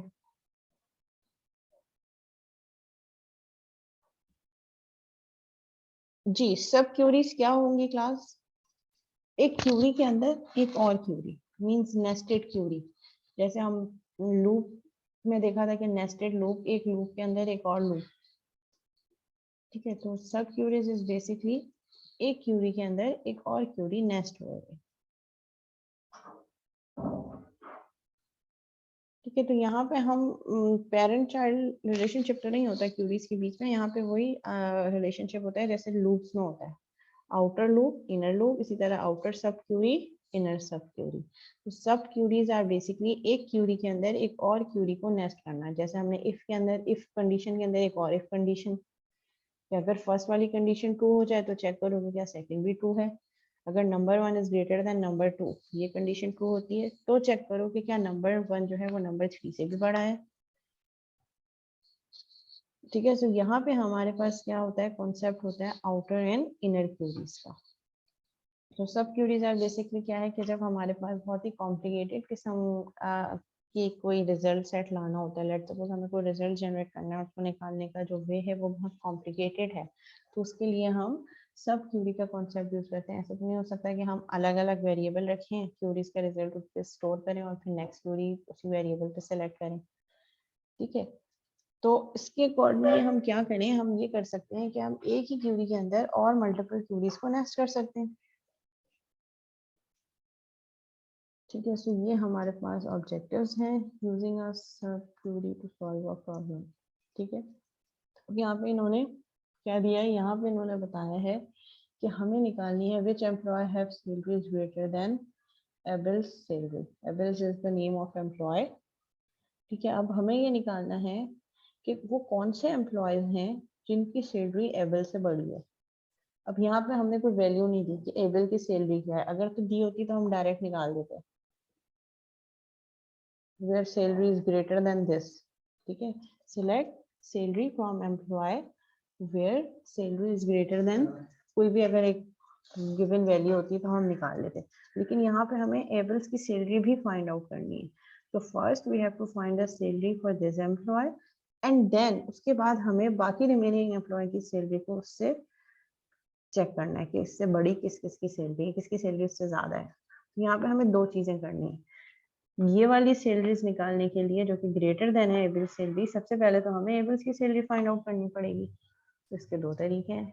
दो तरीके क्या है, एक तरीका तो ये है कि अगर हम सिंपल वेयर के क्लॉज से लगाना चाह रहे हैं तो हम यहाँ पे करें सिलेक्ट जो है salary from employee where employee name is equal to Abel, तो वो सैलरी आ जाएगी। और इस क्यूरी का रिजल्ट हम एक वेरिएबल में स्टोर कर दें, वेरिएबल डिक्लेयर करें वहाँ स्टोर कर दें, और फिर एक और क्यूरी लगाएं जिसमें हम कहें select maximum salary from employee where salary is greater than वो जो लोकल वेरिएबल में रखी हुई वैल्यू है, उसमें से सारी सैलरी निकालो और जो उसमें से मैक्सिमम है वो बता दो। तो अब ये दो अलग अलग क्यूरीज हमने चलाई, इसके लिए एक लोकल वेरिएबल भी लगाया। इससे आसान ये नहीं है कि हम एक ही क्यूरी के अंदर दूसरी क्यूरी को नेस्ट कर दें। तो अब वो नेस्टिंग किस तरीके से होगी, वो नेस्टेड जो हमारे पास सब क्यूरी का सिंटेक्स है, वो सब क्यूरी का सिंटेक्स कुछ इस तरीके का है। सिलेक्ट वो सारे कॉलम्स नेम जो आपने सिलेक्ट करने, फ्रॉम टेबल नेम, वेयर का क्लॉज जहाँ पे आपका एक्सप्रेशंस होंगे, ऑपरेटर्स होंगे, एंड देन उसके बाद ब्रैकेट के अंदर एक और क्यूरी को आपने नेस्ट कर दिया, मतलब एक क्यूरी के अंदर एक और क्यूरी। ये वाली जो क्यूरी है that is called outer query and that query is called inner query. The sub query inner query executes once before the main query. बिल्कुल वैसे ही है जैसे लेट सपोज मैंने कहा कि ये एक मेन मेथड है और मेन मेथड से हमने सम का मेथड कॉल कर दिया, तो पहले सम का रिजल्ट आएगा, इसका रिजल्ट मेन में जाएगा, फिर मेन अपनी फंक्शनैलिटी कंप्लीट करेगा। बिल्कुल वैसे ही है। ठीक है, तो यहाँ पे सब क्यूरी जो इनर क्यूरी है वो पहले एग्जीक्यूट होगी, उसका रिजल्ट पहले आएगा, उसका रिजल्ट आएगा सॉल्व होगा, फिर उस रिजल्ट के अकॉर्डिंगली मेन क्यूरी जो आउटर क्यूरी है वो एग्जीक्यूट होगी। The result of the sub query is use by the main query outer query. जो इनर क्यूरी का जो रिजल्ट आएगा उसको आपकी आउटर क्यूरी यूज करते हुए अपना रिजल्ट जनरेट करेगी। तो पहले इनर क्यूरी एग्जीक्यूट होगी और उसके रिजल्ट की बेसिस पे आउटर क्यूरी। ठीक है, लेट्स सपोज हम यहाँ पे कह रहे हैं कि हमने आउटर क्यूरी लगाई select last underscore name from employees where salary is greater than। अब greater than के लिए मुझे पहले able की सैलरी निकालनी पड़ेगी, तो उसके लिए मैंने इसमें एक और क्यूरी नेस्ट कर दी select salary from employees where last name is equal to able। तो यहाँ पे let suppose बहुत सारे employees हैं जहाँ पे हमारे पास लास्ट नेम एबल हो गया, एबल के अकॉर्डिंगली इसने एबल की सैलरी मुझे दे दी, दैट इज 11,000। अब इस 11,000 की बेसिस पे ये बाकी तमाम एम्प्लॉयज का रिजल्ट लेकर आएगा। किस तरीके से, select last name from employees where salary is greater than 11,000। तो 11,000 result is generated by that inner query. तो इस इनर क्यूरी ने पहले अपना रिजल्ट दे दिया और इस रिजल्ट की बेसिस पे आउटर अपना रिजल्ट दे दिया, जो उसने इन सब एम्प्लॉयज का नाम दे दिया। अगर हम यहाँ पे कॉमा सैलरी भी कर देंगे तो ये सैलरी भी हमें जनरेट करके दे देगी कि हर एम्प्लॉय की कितनी सैलरी है, और वो डेफिनेटली लेस देन 11,000 होगी। वो हमें अभी इसलिए नहीं पता चला क्योंकि हमने सिर्फ लास्ट नेम सेलेक्ट किया है। अगर हम कॉमा सैलरी भी कर देंगे तो ये सारी इन एम्प्लॉयज की सैलरी भी आ जाएंगी, that should be less than 11,000 which is the salary for table. ये हमारे पास सब क्यूरी का कॉन्सेप्ट है कि एक क्यूरी के अंदर हमने दूसरी क्यूरी को नेस्ट कर दिया। Okay, what we have guidelines for using sub queries. Enclose sub queries in parenthesis. हमेशा आप जो इनर क्यूरी है उसको पैरेंथेसिस राउंड ब्रैकेट के अंदर इनक्लोज करेंगे। Place sub queries on the right side of the comparison condition. आपकी sub Curie है जो इनर क्यूरी है वो हमेशा राइट साइड पे आएगी, आउटर क्यूरी लेफ्ट साइड पे, उसके बाद इनर क्यूरी राइट साइड पे। The order by clause in the subquery is not needed unless you are performing top n analysis.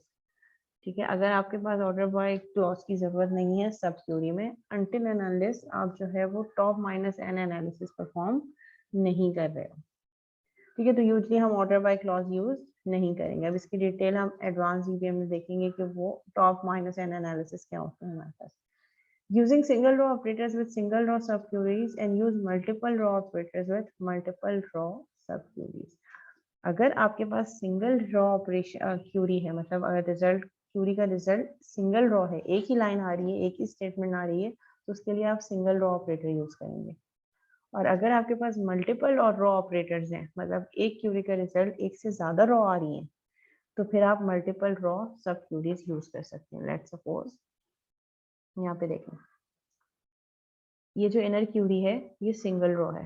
Single raw मतलब इसमें एक ही एम्प्लॉय की सैलरी आ रही है, तो हमने यहाँ पे सिंगल रॉ ऑपरेटर यूज किया, इज इक्वल टू, जो 1 to 1 मैपिंग करेगा, जहां इक्वल हो जाए वही वैल्यू लेकर आए, सिर्फ एक वैल्यू रिटर्न करेगा। यहाँ पे देखें, सिलेक्ट लास्ट नेम, ये जो आउटर क्यूरी है ये मल्टीपल रॉज जनरेट कर रही है रिजल्ट, इसीलिए जो हमने ऑपरेटर यूज किया है ये मल्टीपल रॉ ऑपरेटर है, ग्रेटर देन। ग्रेटर देन का मतलब है 11,000 से ज्यादा जिसकी भी सैलरी होगी, अब वो एक भी हो सकते हैं, दो भी हो सकते हैं, तीन भी हो सकते हैं, 5 भी हो सकते हैं, 10 भी हो सकते हैं। तो ये मल्टीपल रॉ जनरेट कर रहा है ये हमारे पास क्यूरी, तो इसके लिए ऑपरेटर भी हमने मल्टी रॉ ऑपरेटर लिया है। अगर तो हमारे पास सिंगल रॉ क्यूरी है, यानी कि सिंगल रॉ आंसर आ रहा है, तो उसके लिए ऑपरेटर भी सिंगल रॉ यूज होगा, यानी कि is equal to 1 to 1 mapping करता है, जहां मैच हो गई एक ही वैल्यू रिटर्न करके देगा। तो ये कुछ गाइडलाइंस हैं, जब हम सब क्यूरीज यूज कर रहे होते हैं तो इसको हम माइंड में रखते हैं। टाइप्स ऑफ सब क्यूरीज, सिंगल रॉ सब क्यूरी। सिंगल रॉ सब क्यूरी मीन जिसमें आपके पास सब क्यूरी एक ही रिजल्ट रिटर्न करेगी, जो कि ये एक रिजल्ट शो हो रहा है। मल्टीपल रॉ सब क्यूरी, आपकी sub query can return more than one value, एक रिजल्ट ये आया, एक रिजल्ट ये आया। तो हमारे पास दो टाइप की सब क्यूरीज होती हैं, एक सिंगल रॉ सब क्यूरी और एक मल्टीपल रॉ सब Curie. Single row subqueries return only one row. Use single row comparison operator equal to, greater than is equal to, less than or equal to, not equal to. अच्छा, not equal to के लिए हम ये भी use कर सकते हैं और नॉट इक्वल टू के लिए हम ये वाला सिंबल भी यूज कर सकते हैं। नॉट इज इक्वल टू ऐसे भी कर सकते हैं और इस तरीके से भी कर सकते हैं। एग्जीक्यूटिंग सिंगल रॉ सब क्यूरीज। ठीक है, तो जब हम सिंगल रॉ सब क्यूरी एग्जीक्यूट कर रहे हैं तो यहाँ पे हमारे पास क्या पैरामीटर है,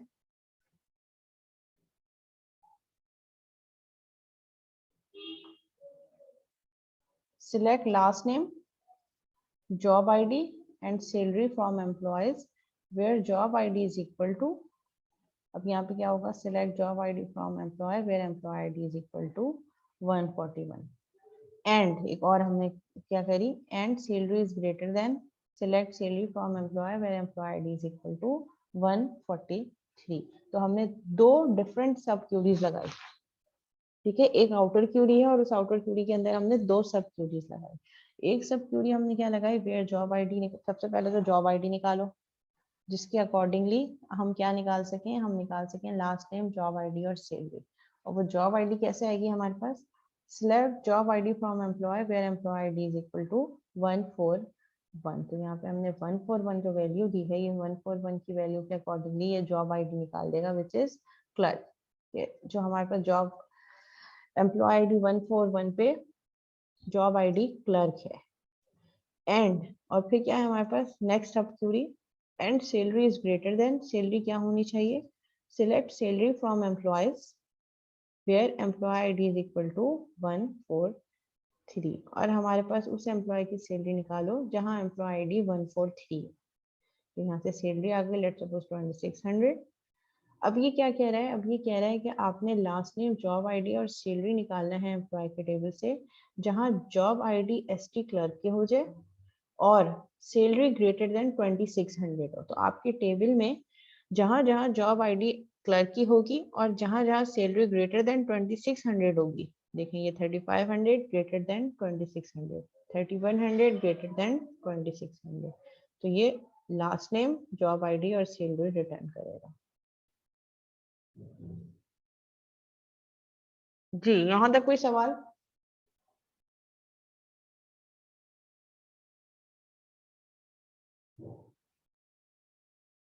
ठीक है, ये थोड़ा सा कॉम्प्लेक्स हो सकता है। अगेन इसमें क्वेश्चन कैसे आ सकता है कि आपको डाटा सेट टेबल गिवन हो, टेबल में वैल्यूज गिवन हो और मैं अपनी रिक्वायरमेंट बता दूं कि मुझे जैसे ये वाला क्राइटेरिया था, तो उसमें 2-3 सब क्वेरीज आपको फिर डिफाइन करना पड़ेगा कि इनर और आउटर किस तरीके से लगेगी।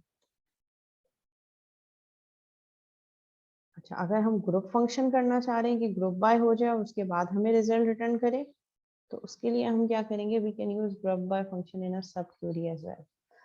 ठीक है, select last name, job ID, salary from employee where salary is equal to, select minimum salary from employees, और फिर हमने यहाँ पे क्या किया, हैविंग का क्लॉज भी यूज कर दिया। Select department ID comma minimum salary from employees, group by कर दो डिपार्टमेंट आईडी के अकॉर्डिंगली। मतलब जो हमने पहली वाली क्लास में देखा था कि ग्रुप बाय क्या करता है, सेम ग्रुप के डेटा को एक जगह कर देता है, जहां जहां एम्प्लॉय के डिपार्टमेंट सेम होंगे उन एम्प्लॉयज को एक जगह कर देगा। एम्प्लॉय आईडी जो मार्केटिंग वाले डिपार्टमेंट के एम्प्लॉयज हैं उनको एक जगह कर देगा, जो अकाउंट्स वाले हैं उनको एक जगह कर देगा। अब फिर उसके बाद हम मिनिमम सैलरी निकाल रहे हैं कि हमारे पास जहाँ डिपार्टमेंट आईडी 50 है, लेट्स सपोज मैं कह रही हूँ कि वो एम्प्लॉय जो मार्केटिंग डिपार्टमेंट में उनमें से मुझे मिनिमम सैलरी निकाल के बताए।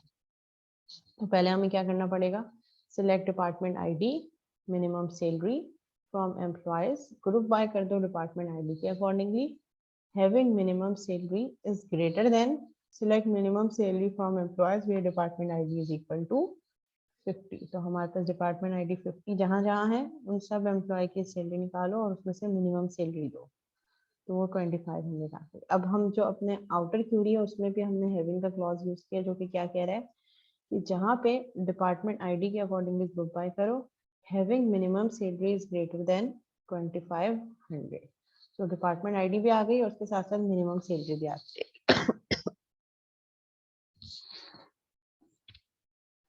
अच्छा, एक चीज जो शायद मैंने आपको लास्ट क्लास में भी बताई थी, यहाँ पे मैं फिर से एक दफा जो बच्चे नहीं थे लास्ट क्लास में उनको बता देती हूँ कि जब भी हम ग्रुप बाय का क्लॉज यूज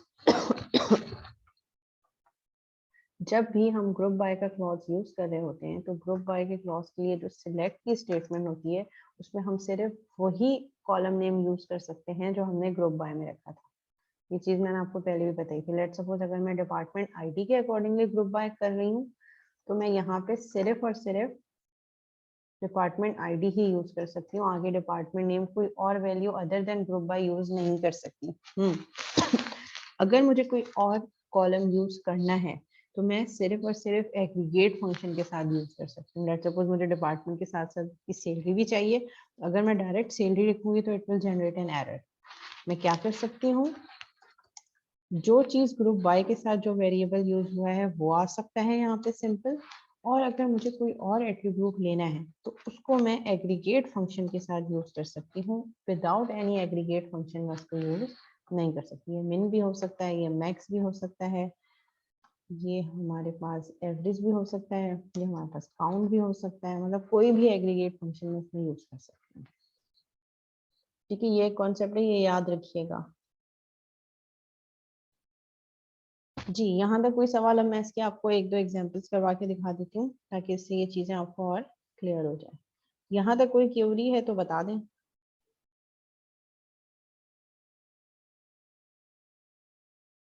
जी क्लास, यहाँ तक कोई सवाल है तो बता दें, मैं इसकी आपको एग्जांपल भी करवा देती हूँ क्यूरीज की और सब क्यूरीज की।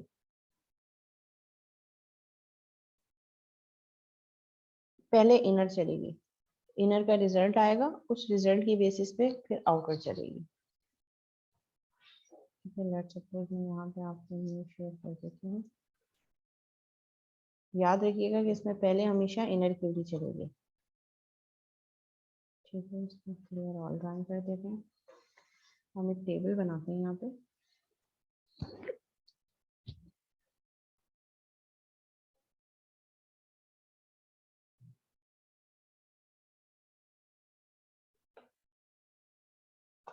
ठीक है, लेट्स सपोज मैंने टेबल बना दिया।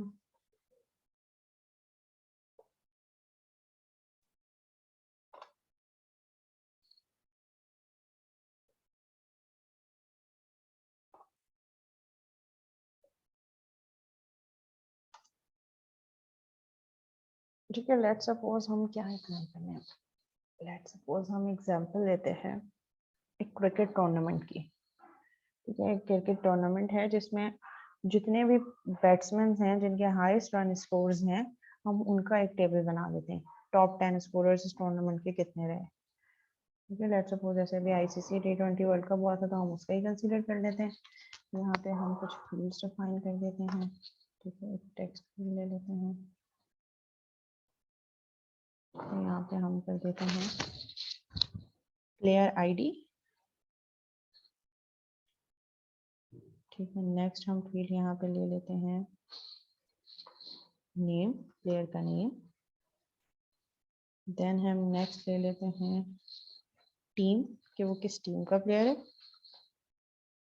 एंड देन उसका स्कोर। ठीक है, अब हम प्लेयर आईडी 1 कर देते हैं 1, फिर हम प्लेयर आईडी कर देते हैं 2, फिर हम प्लेयर आईडी कर देते हैं 3। ज़रा सीक्वेंस थोड़ी ऐसी जा रही है। 4, 5। ठीक है, नेम हम कर देते हैं लेट्स सपोज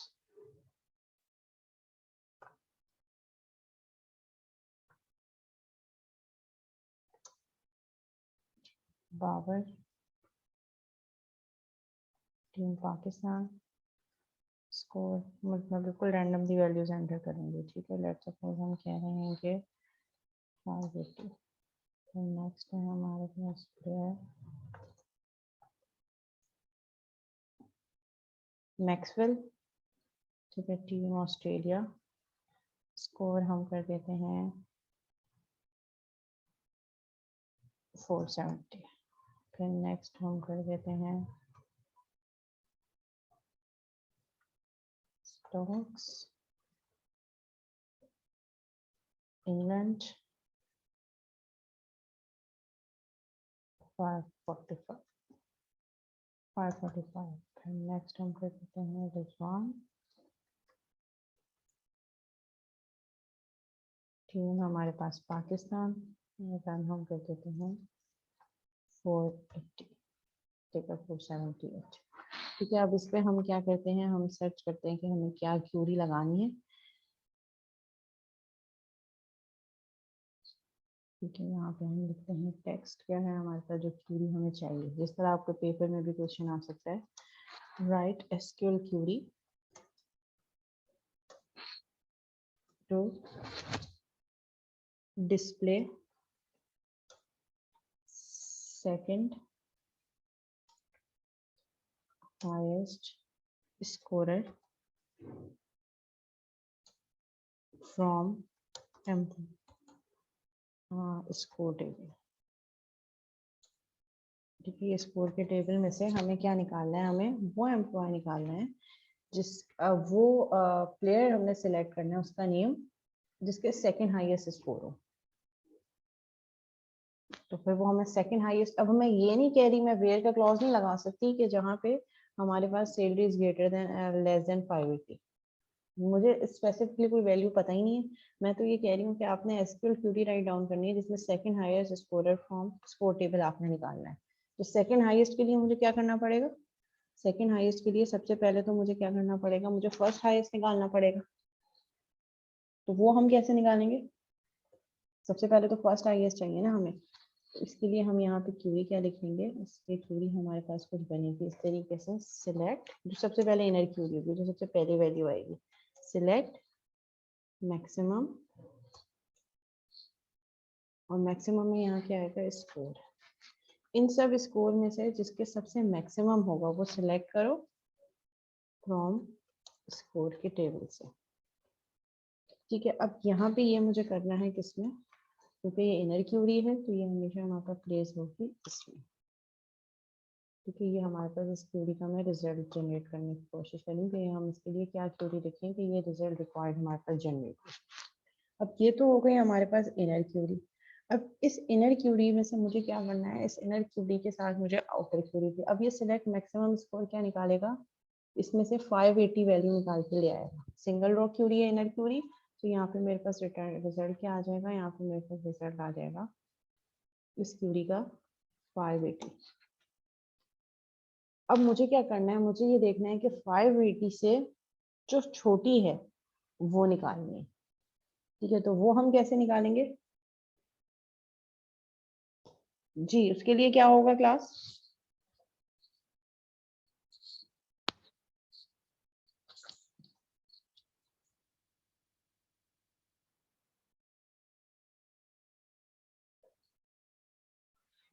अब हम यहाँ पे क्या क्यूरी लगाएंगे? अब तो हमें कंपेयर करने के लिए क्यूरी लगानी पड़ेगी। कंपेयर क्या करना पड़ेगा कि क्या 470 580 से छोटा है? छोटा है, तो इस आंसर मुझे उसका 470 से मिल सकता है। फिर हम नेक्स्ट चेक करेंगे 540 इससे छोटा है? छोटा है, बाकी तमाम वैल्यूज इससे छोटी हैं। तो यहाँ पे हम एक और क्यूरी क्या लगाएंगे? यहाँ पे हम क्यूरी लगाएंगे सिलेक्ट सैलरी। हमें पास क्यूरी लग जाएगी, हम इसको लिख देते हैं सिलेक्ट स्कोर फ्रॉम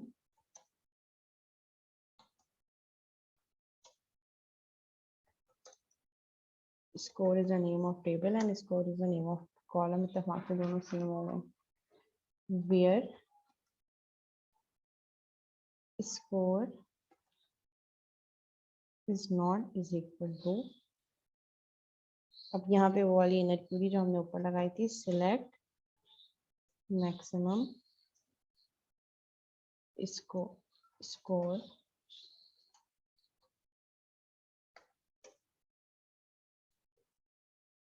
फ्रॉम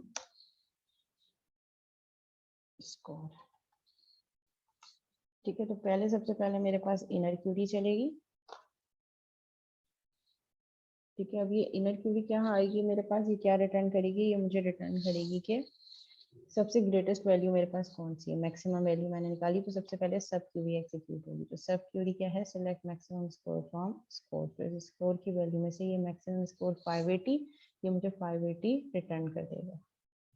इस वाली क्यूरी का रिजल्ट मेरे पास आ गया 580। अब मैंने नेक्स्ट क्यूरी क्या लगाई? Select score from score where score is not is equal to, हमारे पास क्या है? किसके इक्वल हो जाए? जो इसके इक्वल ना हो। तो वो सारे स्कोर लेकर आओ जो कि 580 के इक्वल ना हो। तो वो कौन कौन से स्कोर लेकर आएगा? ये वाली क्यूरी कौन कौन से स्कोर लाएगी? ये अब हम आउटर क्यूरी को देखते हैं। ये लाएगी 470। ठीक है, 470 नॉट इक्वल टू 580। फिर next 545 not is equal to 580, ये भी ठीक हो गया। 545 sorry 478 not is equal to 580। फिर नेक्स्ट अगर हम 580 को देखें तो 580 वाले केस में हमारे पास वैल्यू गलत आ रही है। मतलब ये इक्वल हो गई तो ये वाली वैल्यू 580, ये वाली क्यूरी जो आउटर क्यूरी है ये 580 वैल्यू शो नहीं करेगा, बाकी सारी वैल्यूज ट्रू हैं। ठीक है, 478 नॉट इज इक्वल टू 580।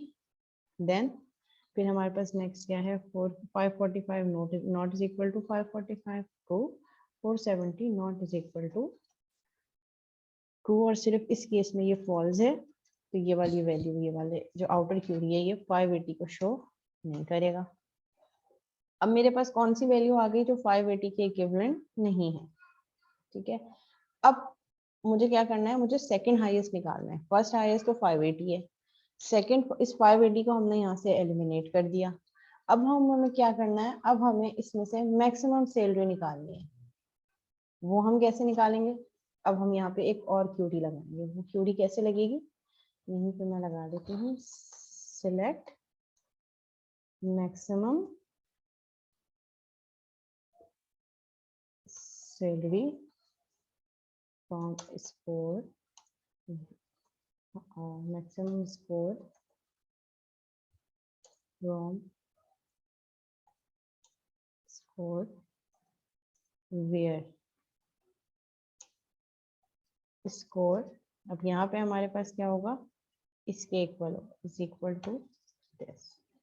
अब ये जो सारी वैल्यूज हमारे पास आ रही हैं, ये वन बाय वन उठाएगा और इसमें से मैक्सिमम निकालेगा।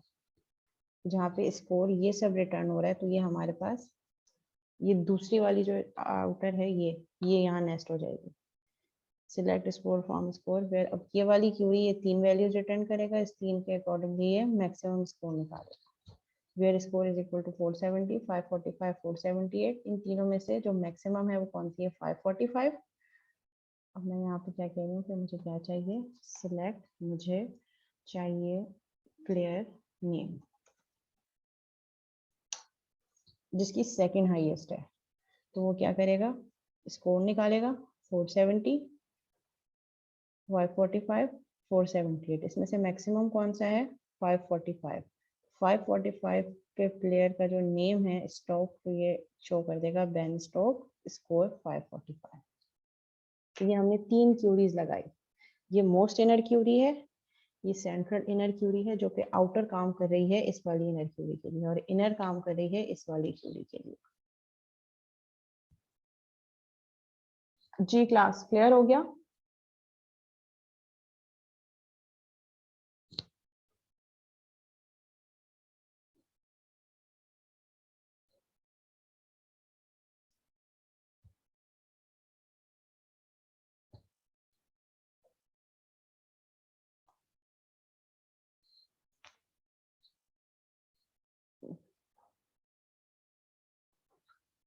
Okay good. तो इसी तरीके से आपको लॉजिकल जो है वो रिलेशनशिप डिफाइन करना पड़ेगा कि इनर क्या आएगा, आउटर क्या आएगा।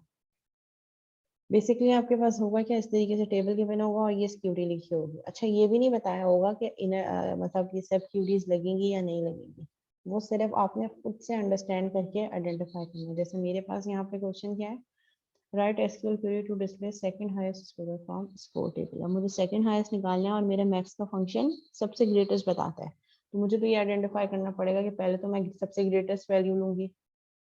जब सबसे ग्रेटेस्ट वैल्यू मुझे मिल जाएगी, फिर उसके बाद मैं डिटरमाइन करूंगी कि उससे छोटी वैल्यूज कौन सी हैं, और उससे छोटी जो वैल्यू मुझे मिलेंगी उसमें मैं मैक्सिमम निकालूंगी, तो उनमें से वो सबसे सेकंड हाईएस्ट होगा।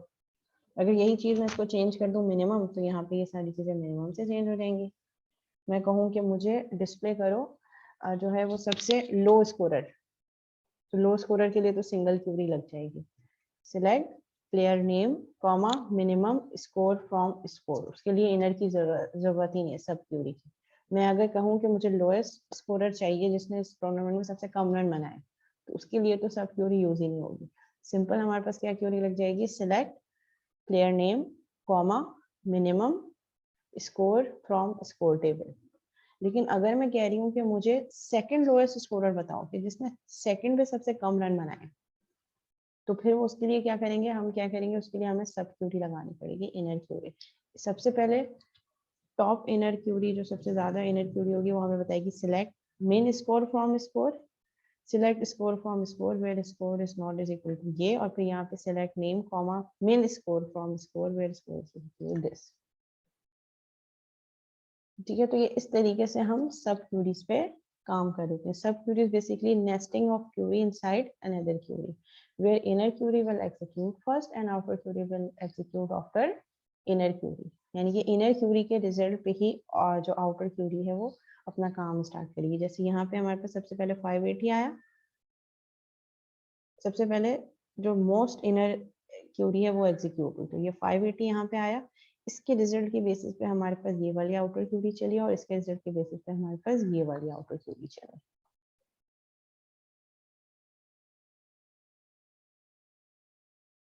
जी क्लास, यहाँ तक कोई सवाल, कोई क्यूरी जो आप पूछना चाह रहे हैं?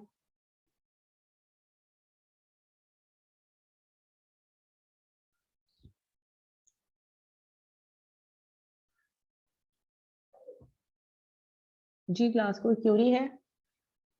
All clear?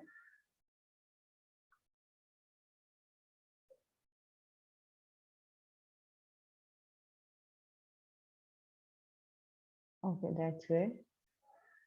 अच्छा, अब हम ऐसा करते हैं कि हम 10 मिनट्स का ब्रेक ले लेते हैं। 11:26 हुए हैं मेरे पास। Then we will start at 11:40। 11:40 पे वापस आते हैं सेम Zoom मीटिंग आईडी पे। Here's the top search result. ठीक है, सो 11:26 हो रहे हैं मेरे पास। फिर हम 11:40 पे दोबारा से रीज्वाइन करते हैं। जब तक मैं आप लोगों की अटेंडेंस का एक टाइम शॉट ले लूँ। हाँ, अटेंडेंस भी तो लेनी है।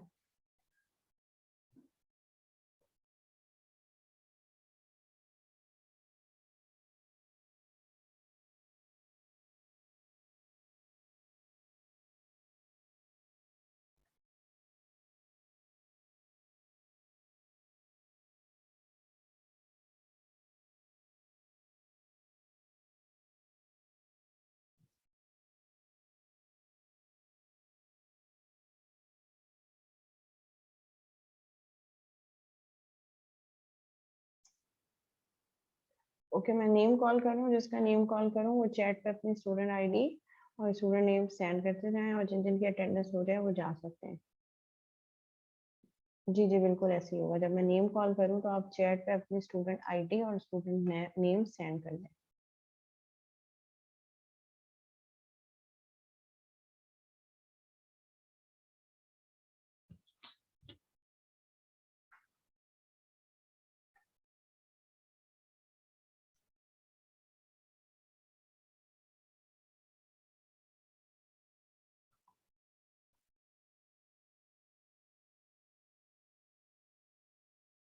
ओके, एक मिनट वेट करें, मैं लिस्ट ऑन ओपन कर दूँ अपने पास।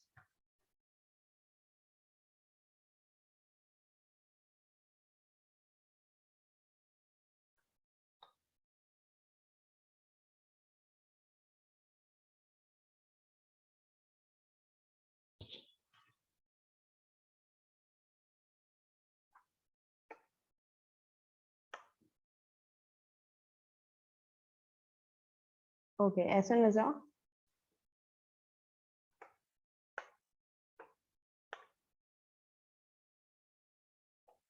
ओके, अलीराज गुलाम।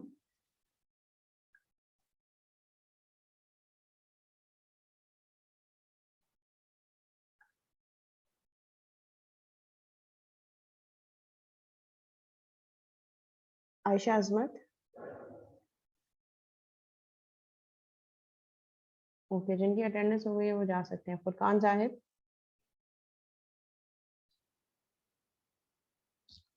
फुरकान जाहिद, ओके। हम्माद मुर्तज़ा। हम्माद मुर्तज़ा। हम्माद मुर्तज़ा एब्सेंट है। ओके, हम्माद की आईडी है 11146।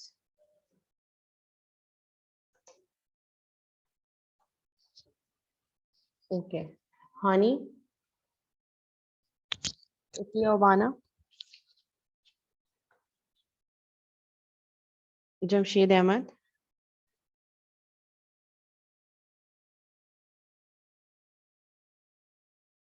Hammad Wasim.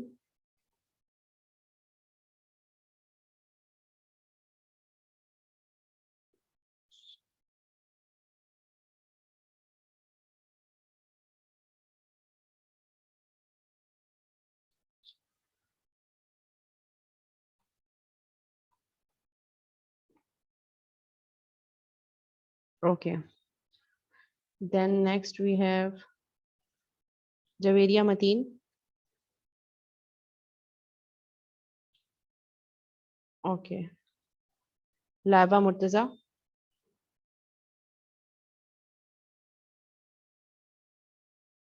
Mohammad Shahryar Faisal.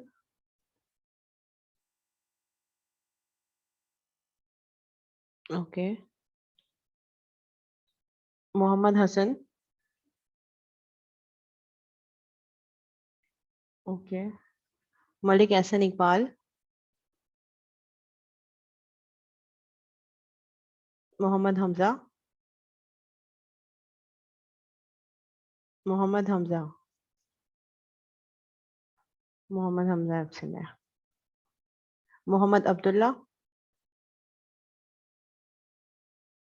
Okay. Mohammad Ehsan,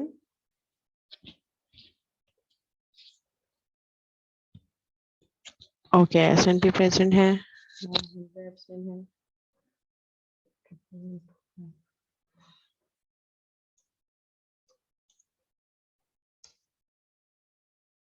okay next Mohammad Akram Khan,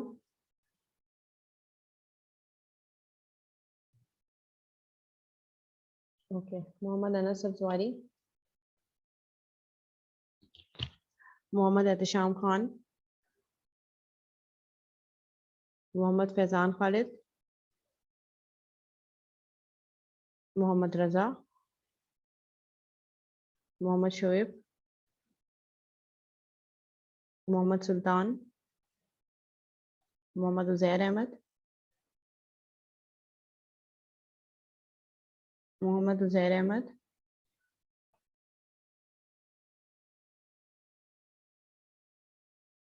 Munif Farrukh, Uzair absent है।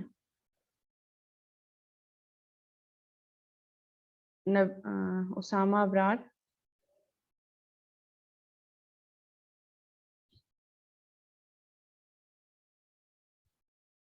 प्रकाश, राबिया मरियम, रामीन तौसीफ, रामीन तौसीफ, साद अहमद खान,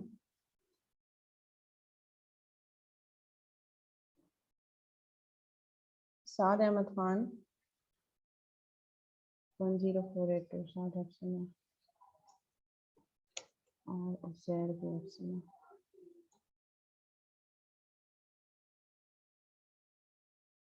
शहीर अली, ओके। तलहा अहमद, शहजादा तसव्वुर इमाम, तसव्वुर इमाम, ओके। शेख मुजम्मिल अहमद, सुमन सहर, सुमन सहर,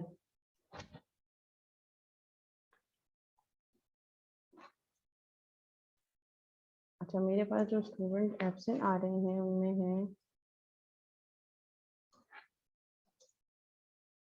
हमाद मुर्तज़ा 11146, मोहम्मद हमजा 11125, मोहम्मद उजैर अहमद, साद अहमद खान 10482, सुमन सहर 10189।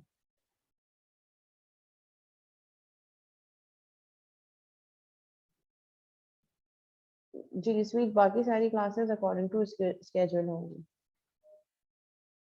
बस एक हमें DPMS का मेकअप और रखना पड़ेगा शायद, जो कि हम ऑनलाइन ही रखेंगे।